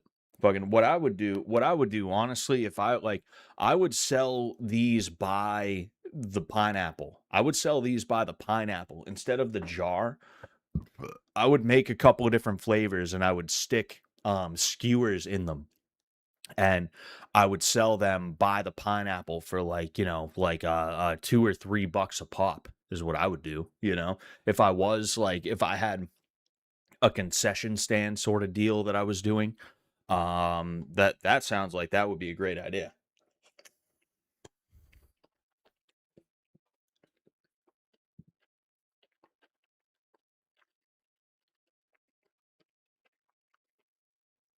Reddit sheet versus Kool-Aid pineapple bowls, exactly. What's the deal with the flavor blue raspberry? Are there blue raspberries? Also, why isn't it blueberry? Blue raspberry is raspberry. Blue raspberry is raspberry and blueberry. I figured that out myself because I was like, I don't know, where does blue raspberry come from? Because I don't think there are blue raspberries. Although if there were, that'd be sick. I would want to grow those if I had the climate for them. Because I love the color blue. Blue's a cool color, you know. And if they had actual blue raspberries, I'd be like, fuck, all right, well, but no, it is blueberry and raspberry combined is what blue raspberry is. And I love blue raspberry flavored stuff, you know. Excuse me. I'm kind of a sucker for it, if I'm being honest. Fuck that. I want to be a good little cow, put a collar around my neck with a bell, and give me a septum piercing. Fuck it. Yes. Yes. Just giving into it. Giving into it. Getting some of the gamer socks, you know, getting the gamer socks and getting some estrogen.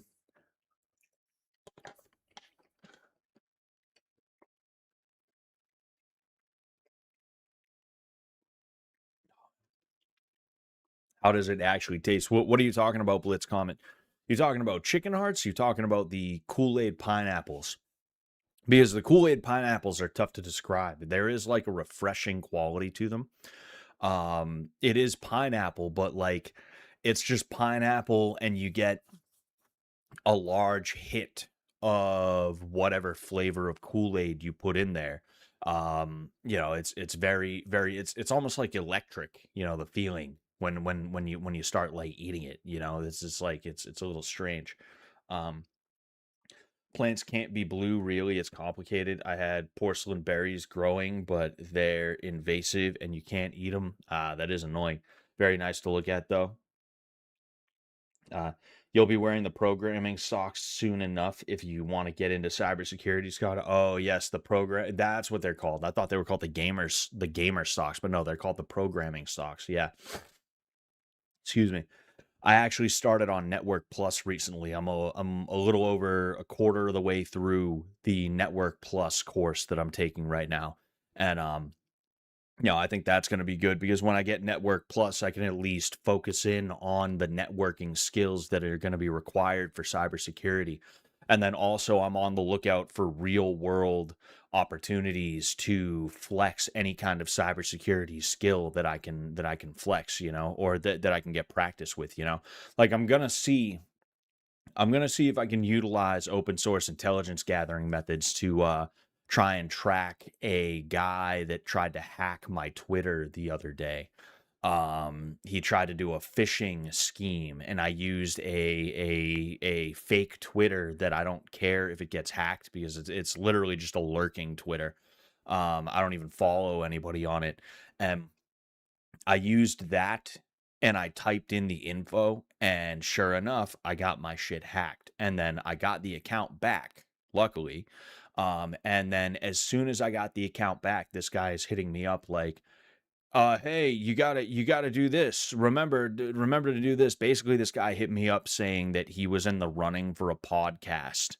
Um, he was in the running for a podcast chair, is what he was doing. He was going to be one of the hosts of a podcast, and he needed somebody to vote for him. And he sent me this link that was like, a little bit suspicious. So, like I said, I utilized the information from my burner Twitter, and that got hijacked. And then as soon as I got it back, the guy was like, oh, hey, dude, you didn't actually vote for me. Please vote for me now, please. Could you please vote for me now? Dude, I need you to vote for me, dude. Please vote for me. So I'm gaslighting this Indian dude into thinking that I'm actually gonna do what he wants, and I'm just trying to get him to message me as much as I can and get him to divulge as much info as he can give me. And right now I have an email address that I figured out. What's going on? What's going on? Versailles Garza 974. Hope you're doing well tonight. The first cybersecurity skill you should try to beef up is convincingly dressing like a woman. That's a good idea, because men are the biggest victims of crime. Men are the primary victims of crime. So if I dress like a woman, maybe that will lessen my chances of being the victim of cybercrime. So that might be a good idea. I think I need to do that. Lieonyourresume.com. Is that a real website? Lieonyourresume.com. I'm curious. I'm curious. Not that I would ever lie on my resume.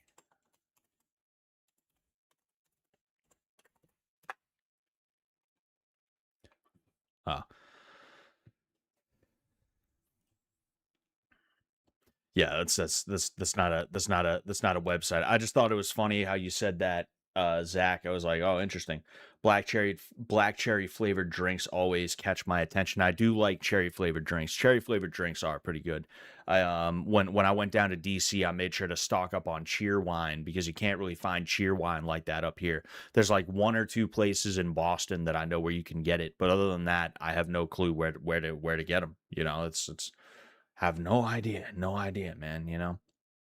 Uh, Scott, if you really want to get this guy, just make a fake profile with a white woman in a bikini and message him. He will literally give you his Indian social security number, generate news with AI. That would be funny.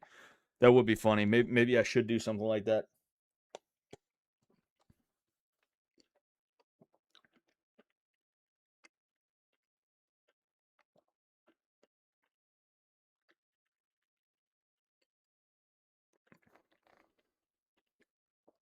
Now, you see, Zach, what it did was, excuse me, I clicked on the link and it prompted me to input my login to what was supposed to be like a website that you log into and you utilize your Twitter account. What's it called? Like basically they were trying to convince me that there was a federated status, that this website had federated status, meaning that I could utilize my Twitter account to navigate this site in one form or another is essentially what I'm talking about there. Like a lot of different apps, like if you've ever utilized an app that like tracks how many followers you gain or lose, usually you have to log into your account and give access to that website, and it'll usually be a situation where like you click a link to that website and then that website prompts you to log into your Twitter through that website, right? I don't there's usually some aspect of that for a lot of these apps. So I was like, oh, okay, that's suspicious right out the gate. And then I decided I would, like I said, utilize my burner account to log in. And sure enough, even though I typed in the proper credentials, it would not authenticate, which means that what it was doing was it was just logging anything that was typed into that. I could have put 1 2 3 4 5 and then the password 6 7 8 9 10, and they would have tried to see if those credentials would work on Twitter. Is what would have happened, you know. Um, so sure enough, right? Don't forget the E after kill. Yeah, man. It's a pretty common scam, especially on Steam. Yeah. Oh yeah. You know, that's the first time anybody has done something like that to me though. That's the first time I've seen anything like that before, you know. I have about 20 minutes, and I got to be honest with you guys. I'm not 100% sure how we're going to spend that 20 minutes. I think I might play a little bit of AoE though, you know. Um, like I said, one of these times, I don't know if it's going to be like Friday or if it's going to be Saturday night. I would like to do my first Kick exclusive in a long time. That way we can listen to some music, we can do and say some things that we typically can't do and say in, or not in, but on a YouTube stream and everything like that, you know. I think that would be a fun time. And, you know, we'll see what happens. I want to finish this other fucking Kool-Aid pineapple. These things are good, man. Oh.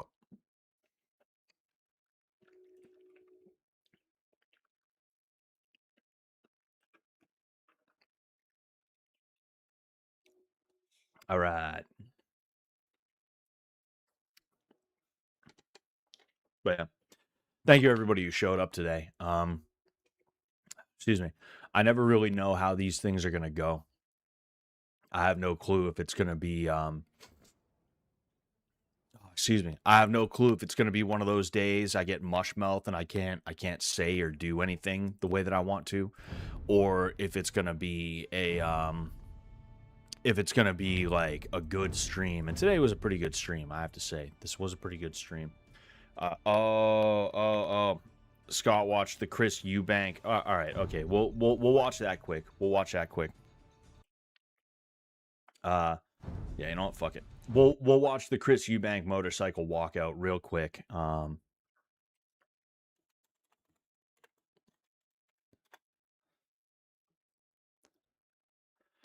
I would guess.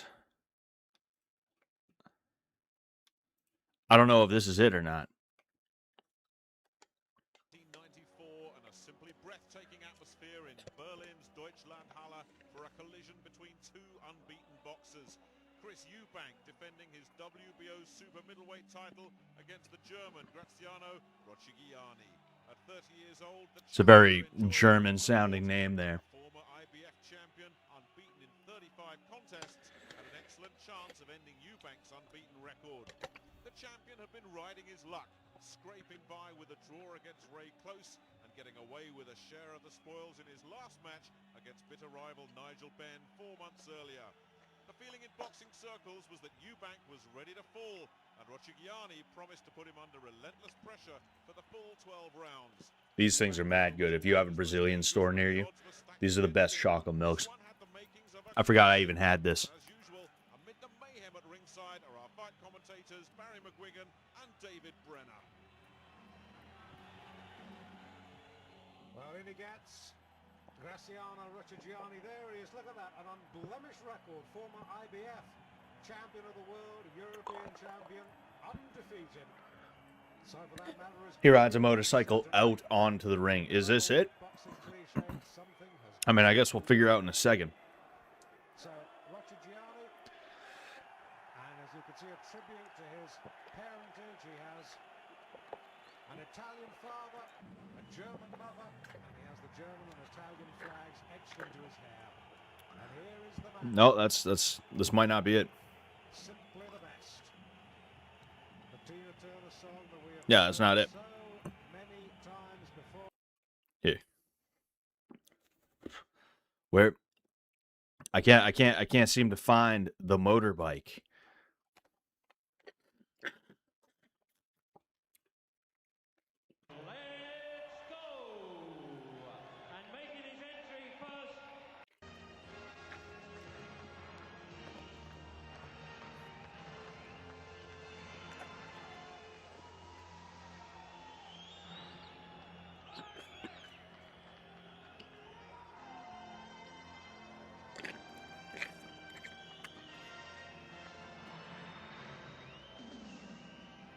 If he isn't riding a fucking motorcycle, High Ecuador, I'm gonna be really really upset. I'm gonna be really upset and really disappointed. He better come out. He better come out on a motorcycle.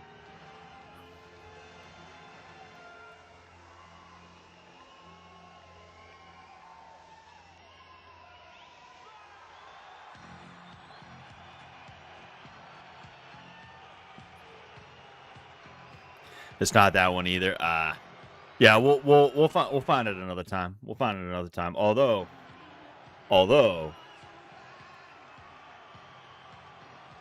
the aura. Oh, geez.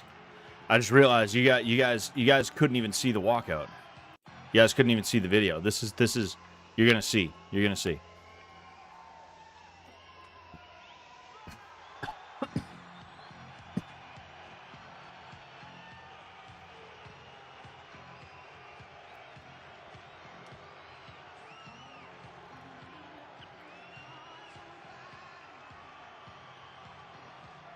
Todinho is so like little Taji. You should try Taji then if you like that. Yeah, no, I mean, they have those at the Brazilian store, so you know, I grab them every now and again. You know, just sitting in the cooler. What's it called? What's it called, High Ecuador?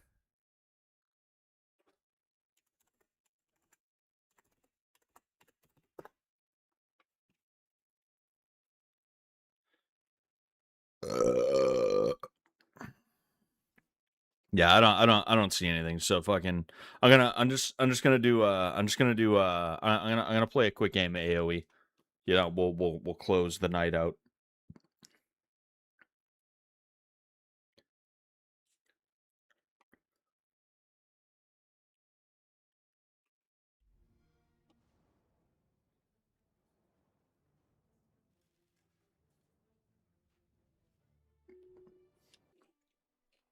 All right. They don't just have the Taji mix itself. Weird. Yeah, some places don't. Yes. Ranked. There we go. Oh, wait, fuck. Silly me. I'm gonna do Celts. It better give me fucking like arena or something like that. I can do enclosed. I could do 4 lakes. I don't like it though. And like Crownwood, forget about it. I can't stand some of those, you know?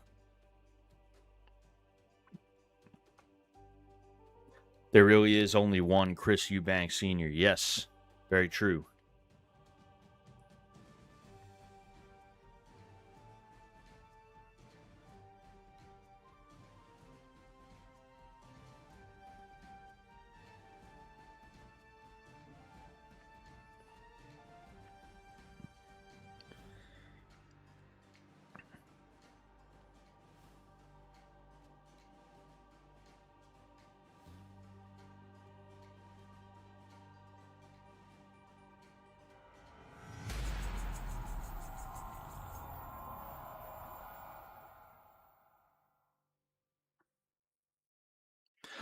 Ah, yes. Okay.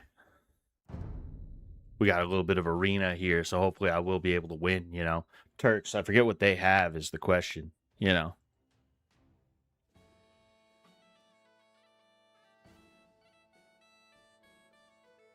Oh, that's okay. Yeah, we'll check that out after this game then. Hi, Ecuador.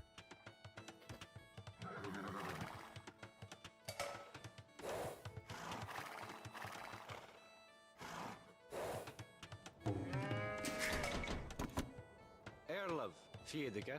Kid. Theodike. Kia, What the fuck? Fiedeke. Fiedeke. Okay, let's go there. It's epic time. We're getting epic. Yeah, that's part of the reason why I want to do Kick streams, though, is because you can at least play music on Kick and, like, not get copyright claimed and everything like that. Because, like, that is one thing is when I'm playing this, I usually don't talk because I am... Whoa, where do you think you're going? I usually don't talk when I'm playing this, or at least I don't talk a ton, because when I do, I not only can't get a word out, but then in addition to that, I also usually get fucked up in the game. Oh, the Turks have Janissaries, I just remembered, so I gotta get to Castle Age quick, because if that dude pumps out a bunch of Janissaries, I am not in good shape. Oh, excuse me, jeez. Do I have? No, I don't have. Okay. But yeah, so like at the very least, if there's music playing, you know, maybe people will like, you know, they won't just be like, oh, he's just fucking playing his fucking AoE, dude. I don't give that much of a shit about AoE, bro. At least they can kind of jam with me. They can kind of vibe, you know?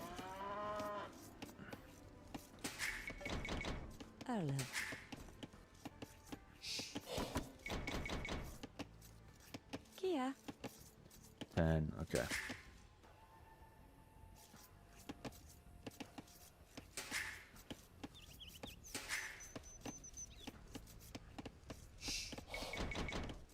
Erlov.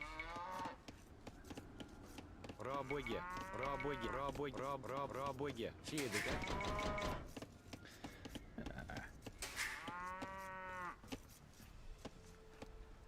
What the fuck is that noise? The cows. Is that these cows? Kid.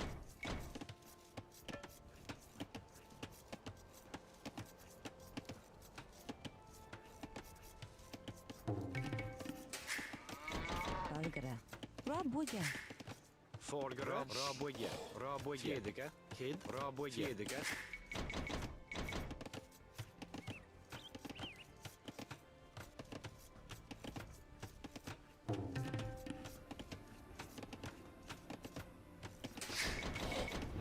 Kia.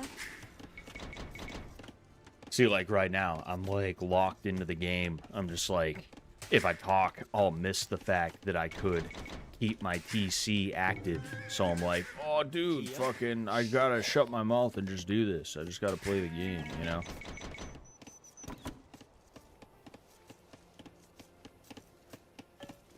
You know, we're also finally starting to, get that shit figured out.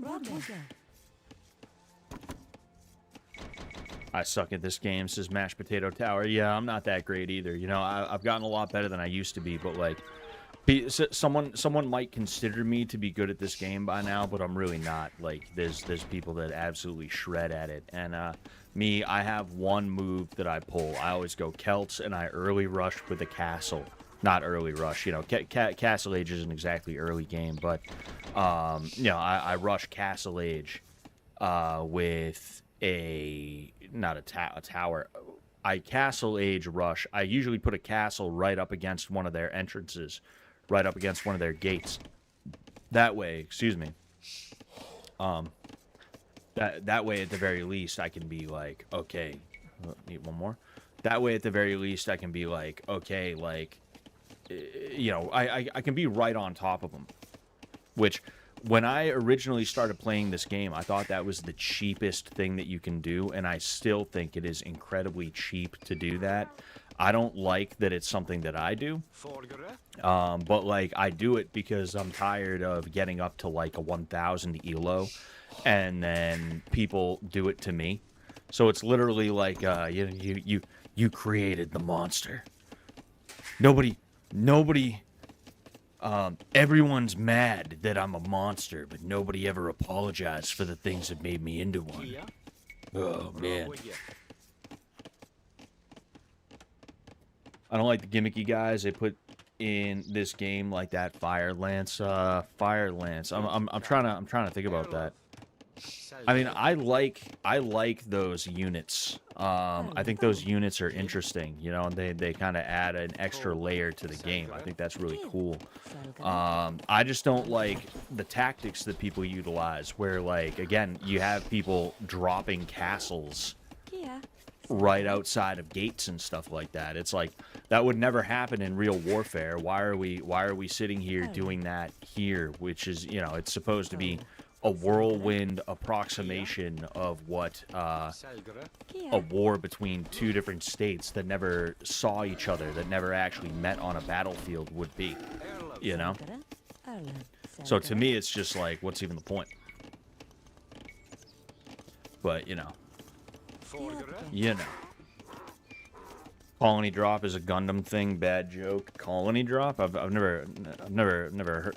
I mean, I know what Gundam is. You know, I know what Gundam is. I just don't. Is that like is there like a Gundam RTS that exists out there that I was not aware of? Suppose I am a little interested in that. Oof. No bueno.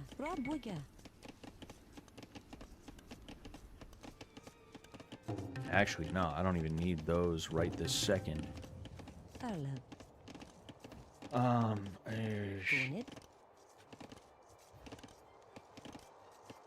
you know what? Fuck that then. Then you get your ass over here.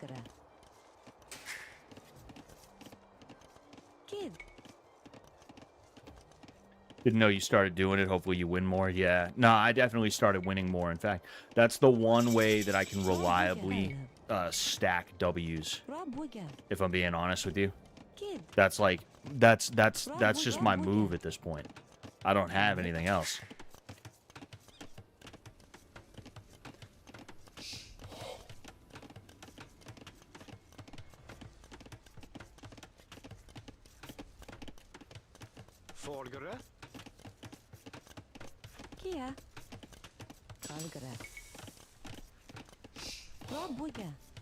Actually, no, fuck that. I want to get him started.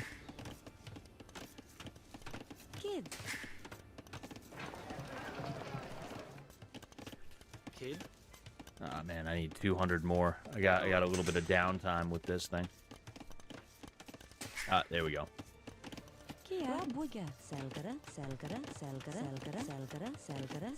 7, I believe there's one more rabbit, but you know, I'll be in good shape either way. And then let's, after these guys are done, let's get them over there. Then after these guys are done, I will get them over there. Because apparently they will be done. Yeah, this might be a bit of a tough one. Because he, like I said, he's got Turks, so he gets gunpowder basically for free. If not for free, then it's just he gets a gunpowder unit, an age early. You know, I guess you could say he gets it for free because he doesn't have to research for the Janissary, you know?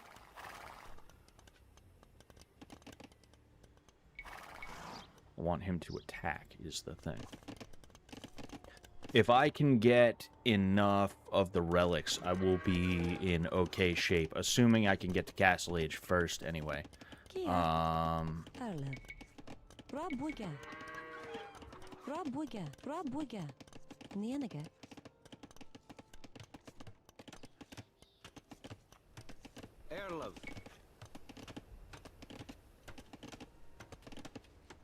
Literally just waiting to be able to do.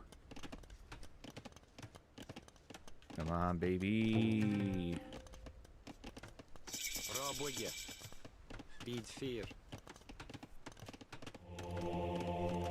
I don't have enough for a castle yet, but, you know, when I do get enough for a castle, I'll be in all right shape. You know, and I've beaten this guy to castle age, so this will be a big boon for me if I can get this up in a reasonable amount of time. Like I've said, though, we shall see. We shall see.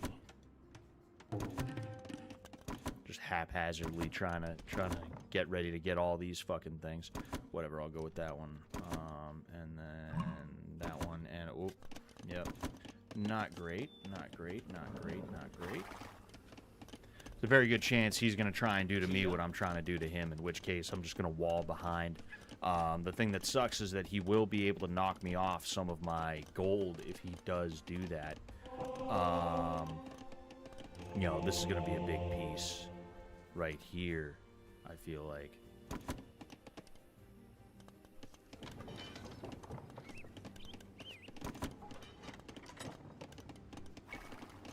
Yeah, you fucking get the fuck out of my face. Okay. Beat fear. Toe. We're gonna see if I can't figure this out.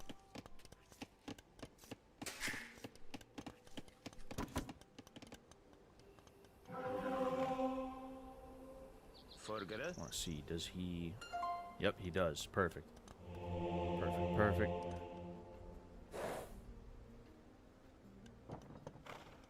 Kid. Toe.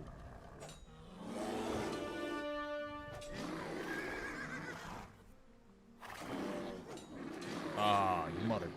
Dude, are you... It's exactly what I was trying to avoid. Kia. Toe. Toe. Whatever. Whatever, bro. Whatever, dude. Bargara. Selgara. Selgara. Nienige. Kia. Raboye. A monk. Bargara. So in that case, we're going to send him over here because there's a very good chance he's going to... Ah, you son of a bitch.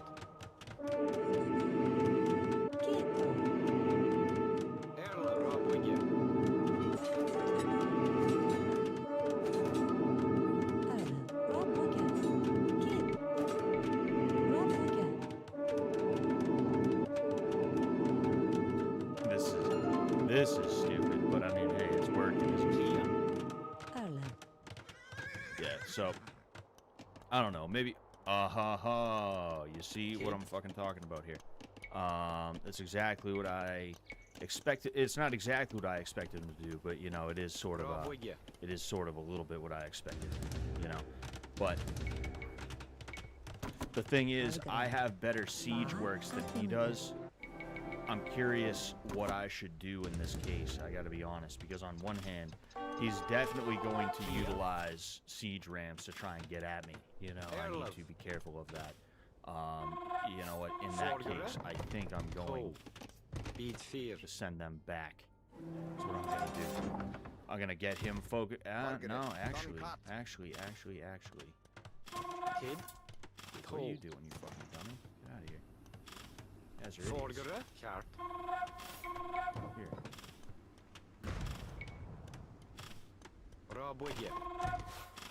Oh, yeah, well, in that case. Let's go, boys. Let's fucking go. Get our asses over there. Yeah, I'm actually not all that concerned about this, if I'm being honest with you. He had the same idea as me, though. That is pretty funny.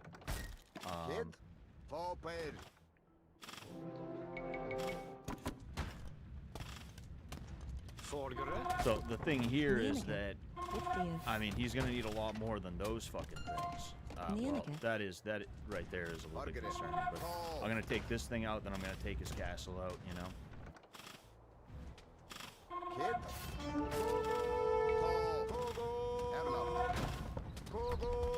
that thing out.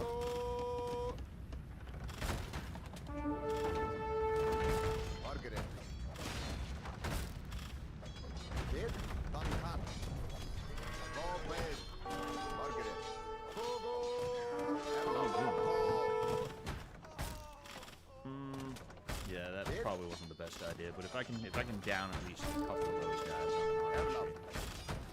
Alright. Target it. Done cut. Kid. Forward.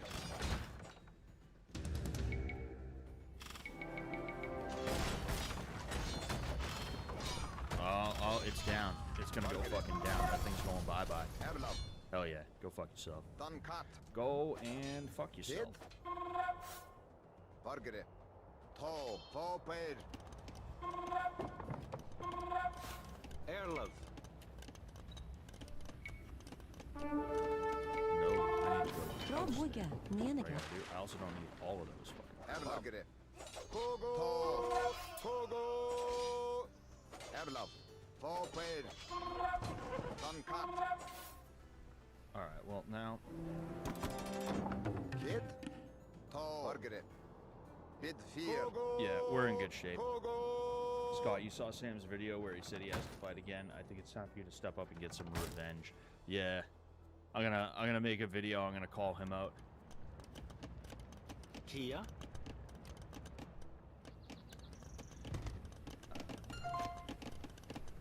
Kid? See, he's always talking about how he's in dire straits financially, and I don't know how much of that is true. So I was kind of like, yo, you really gonna fight again? I'm not gonna tell you what he told me. You know, I don't know if he wants you telling me. I don't know if he wants me telling you what he told me, but you know, I did hit him up about that. Done cut. Toe. What am I doing?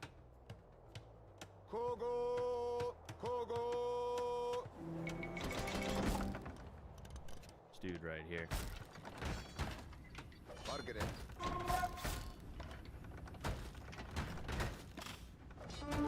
Let's go around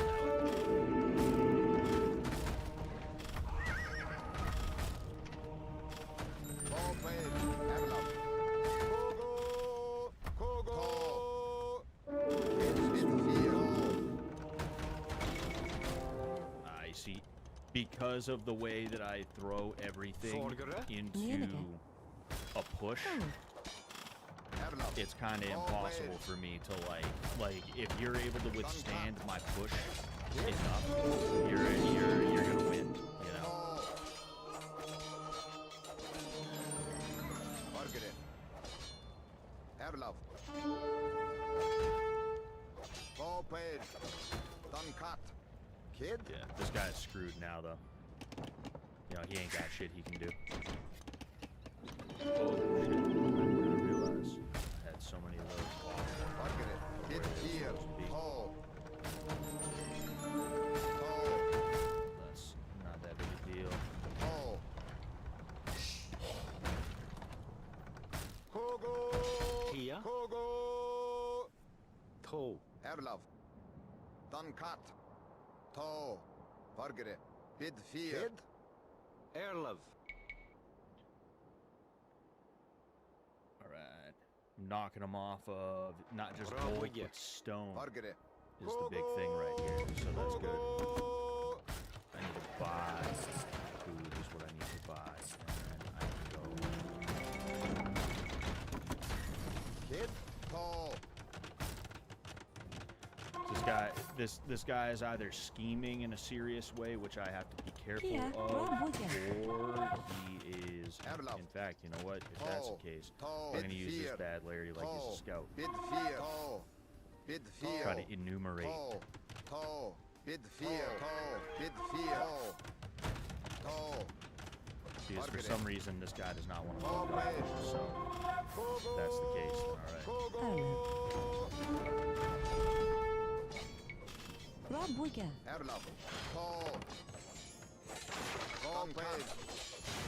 Oh, interesting. I will say that is a pretty good move on his part, you know, utilizing that thing.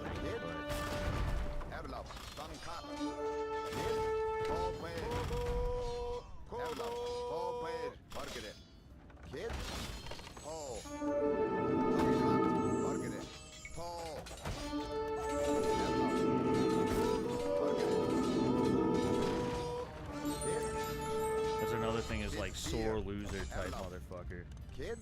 sore loser type shit is pretty annoying. It's like, all right, bro, this is a lost game for you. You know, like, valiant effort, but you know, you're not taking this. It's not happening. You know, and now he's literally gonna do this fucking thing where he runs back and forth. You know.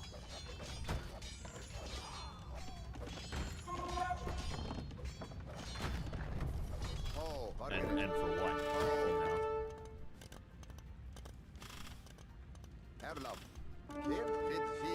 Kia, bid 4, far at Noka.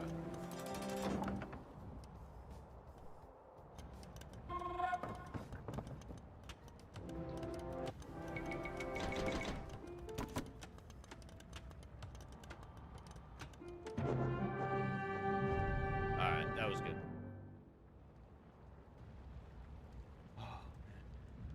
Yeah, no, not a bad game, you know. I was able to stop what he was trying to do to me. You see, the issue is he put that down there, I would assume, hoping he could harvest this stone, which I guess is not a bad idea. But the thing is, it didn't knock me off of anything. If he put it down right here, he would have knocked me off at least half of my gold, which that would have been really bad for me. I would have had to take these guys and rush them down there, and then he could have utilized that castle as a means to break down the stone wall and then the blacksmith after and everything like that, or even just one of these houses. Or right there, you wouldn't even have needed that. You could have used it to break down this section of the wall, and he could have sent in the janissaries and the rams that he was trying to utilize. You know, that would have been a much better tactic. That's why I often will opt for the gate unless I see I could knock him off of something. Like if this gold was close enough as to where the putting this somewhere along here would put it inside of this circle, then I would have said, fuck it, let's go, and I would have knocked him off the gold. But since I didn't see anything there, I was like, okay, what I'm going to do, I'm going to put a castle right in front of what is effectively his main gate, and then if he wants to do anything, he's going to have to send people out of this gate, which that takes time. Like, by the time he gets the bulk of his forces out, this thing's going to be mostly done. So it's going to be all good. You know, the only thing he could do would be to try and put, he had a couple of siege workshops. He had a couple of siege workshops around, but like he should have put one like right here and then sent rams right in here. That's actually a really good tactic that you can utilize, because it's tough for me to do anything about that, because for one thing, I don't have murder holes. So my guys, they're stuck out here, unable to get through this wall, and this castle is unable to fire upon the ram that is right here.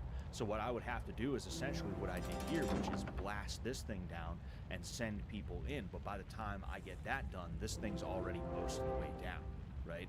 A lot of it is just the timing. Like literally, how long does it take for this thing to get over there is what happens a lot of the time, you know? And that's kind of how I win usually, is that I go so quick and I hit him in places where even if he does have, like, you know, quicker stuff, by the time he does something about it, this castle's already almost all the way built, and he's not going to have enough military to throw at it to negate the fact that my castle is firing arrows. And then I also have woad raiders, who they're very quick and they're pretty strong. They just don't have very good armor, you know? But anyway, there's literally only one Chris Eubank Sr. skip 30 seconds in. Okay, all right, okay, all right. Anyway, let's see here. Well, like his villager high was only 30. Mine was 26. If he had a villager high of at least like 40 to 50, he would have been able to beat me, because economically he would have been able to hold on and exhaust me. He would have been able to bleed me. And he would have been able to like take the field essentially, you know. But because I got these relics, I was able to hold on for just long enough to kind of, you know, bully him a little bit, you know. Okay, we'll look up what you're talking about.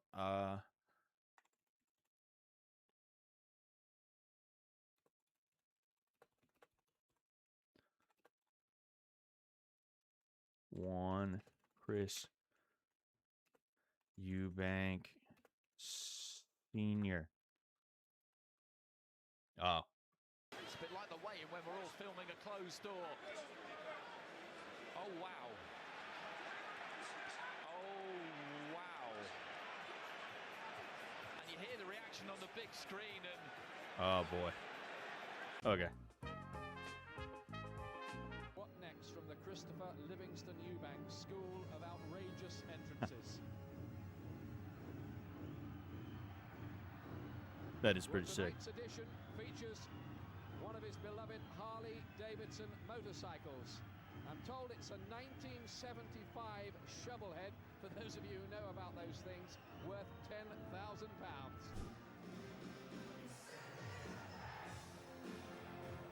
Some people say all this is over the top. It is literally there. We'll see what number 1 is. I would have done this interview in a suit. No, because, you know, my hair's not combed and, you know, it's not good. But you look like a working man in the gym, Chris, and that's what you're about here, isn't it? Well, that was part of the illusion. I mean, that is legendary behavior in the ring. That's my son. That's right. That's why I'm here. I was always going to be here. That's right. Rastafari. Rastafari. It's bad. What the fuck, dude? He's just a hoot, you know? He's just a hoot. Anyway, I am gonna get out of here. All right, thank you everybody who tuned in tonight. As you know, I appreciate the hell out of you. I don't know when I'm gonna be streaming again. It will most likely be Thursday night, but we'll see what happens. We'll see what I can fit in. Yeah, and like I said, I want to do a kick stream soon. We will try to get one of those in maybe this weekend, maybe some other time next week or next weekend. But with that said, thank you all. All right, you know I love the hell out of you. I need to hit that dusty trail, and until next time, peace out. Suck Sullivan, don't mess with his load, or you will get undone. Spinning round and round, bleeding on the ground. Scotty Rocker, laundry killer, no remorse in this beamer. Fabric assassin, hood cleaner, coming for your Rasta queen. Rape on the washing machine, no use to fight back.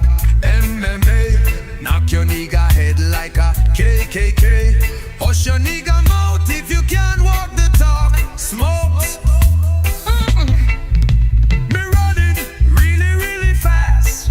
Ginger eye round the back of me black ass, chasing me like a devil, pot belly of the beast. Calling me a dickhead, there is no resist. Closing inch by inch, got me in a pinch. Modern day Scotty Rocker, laundry lynch.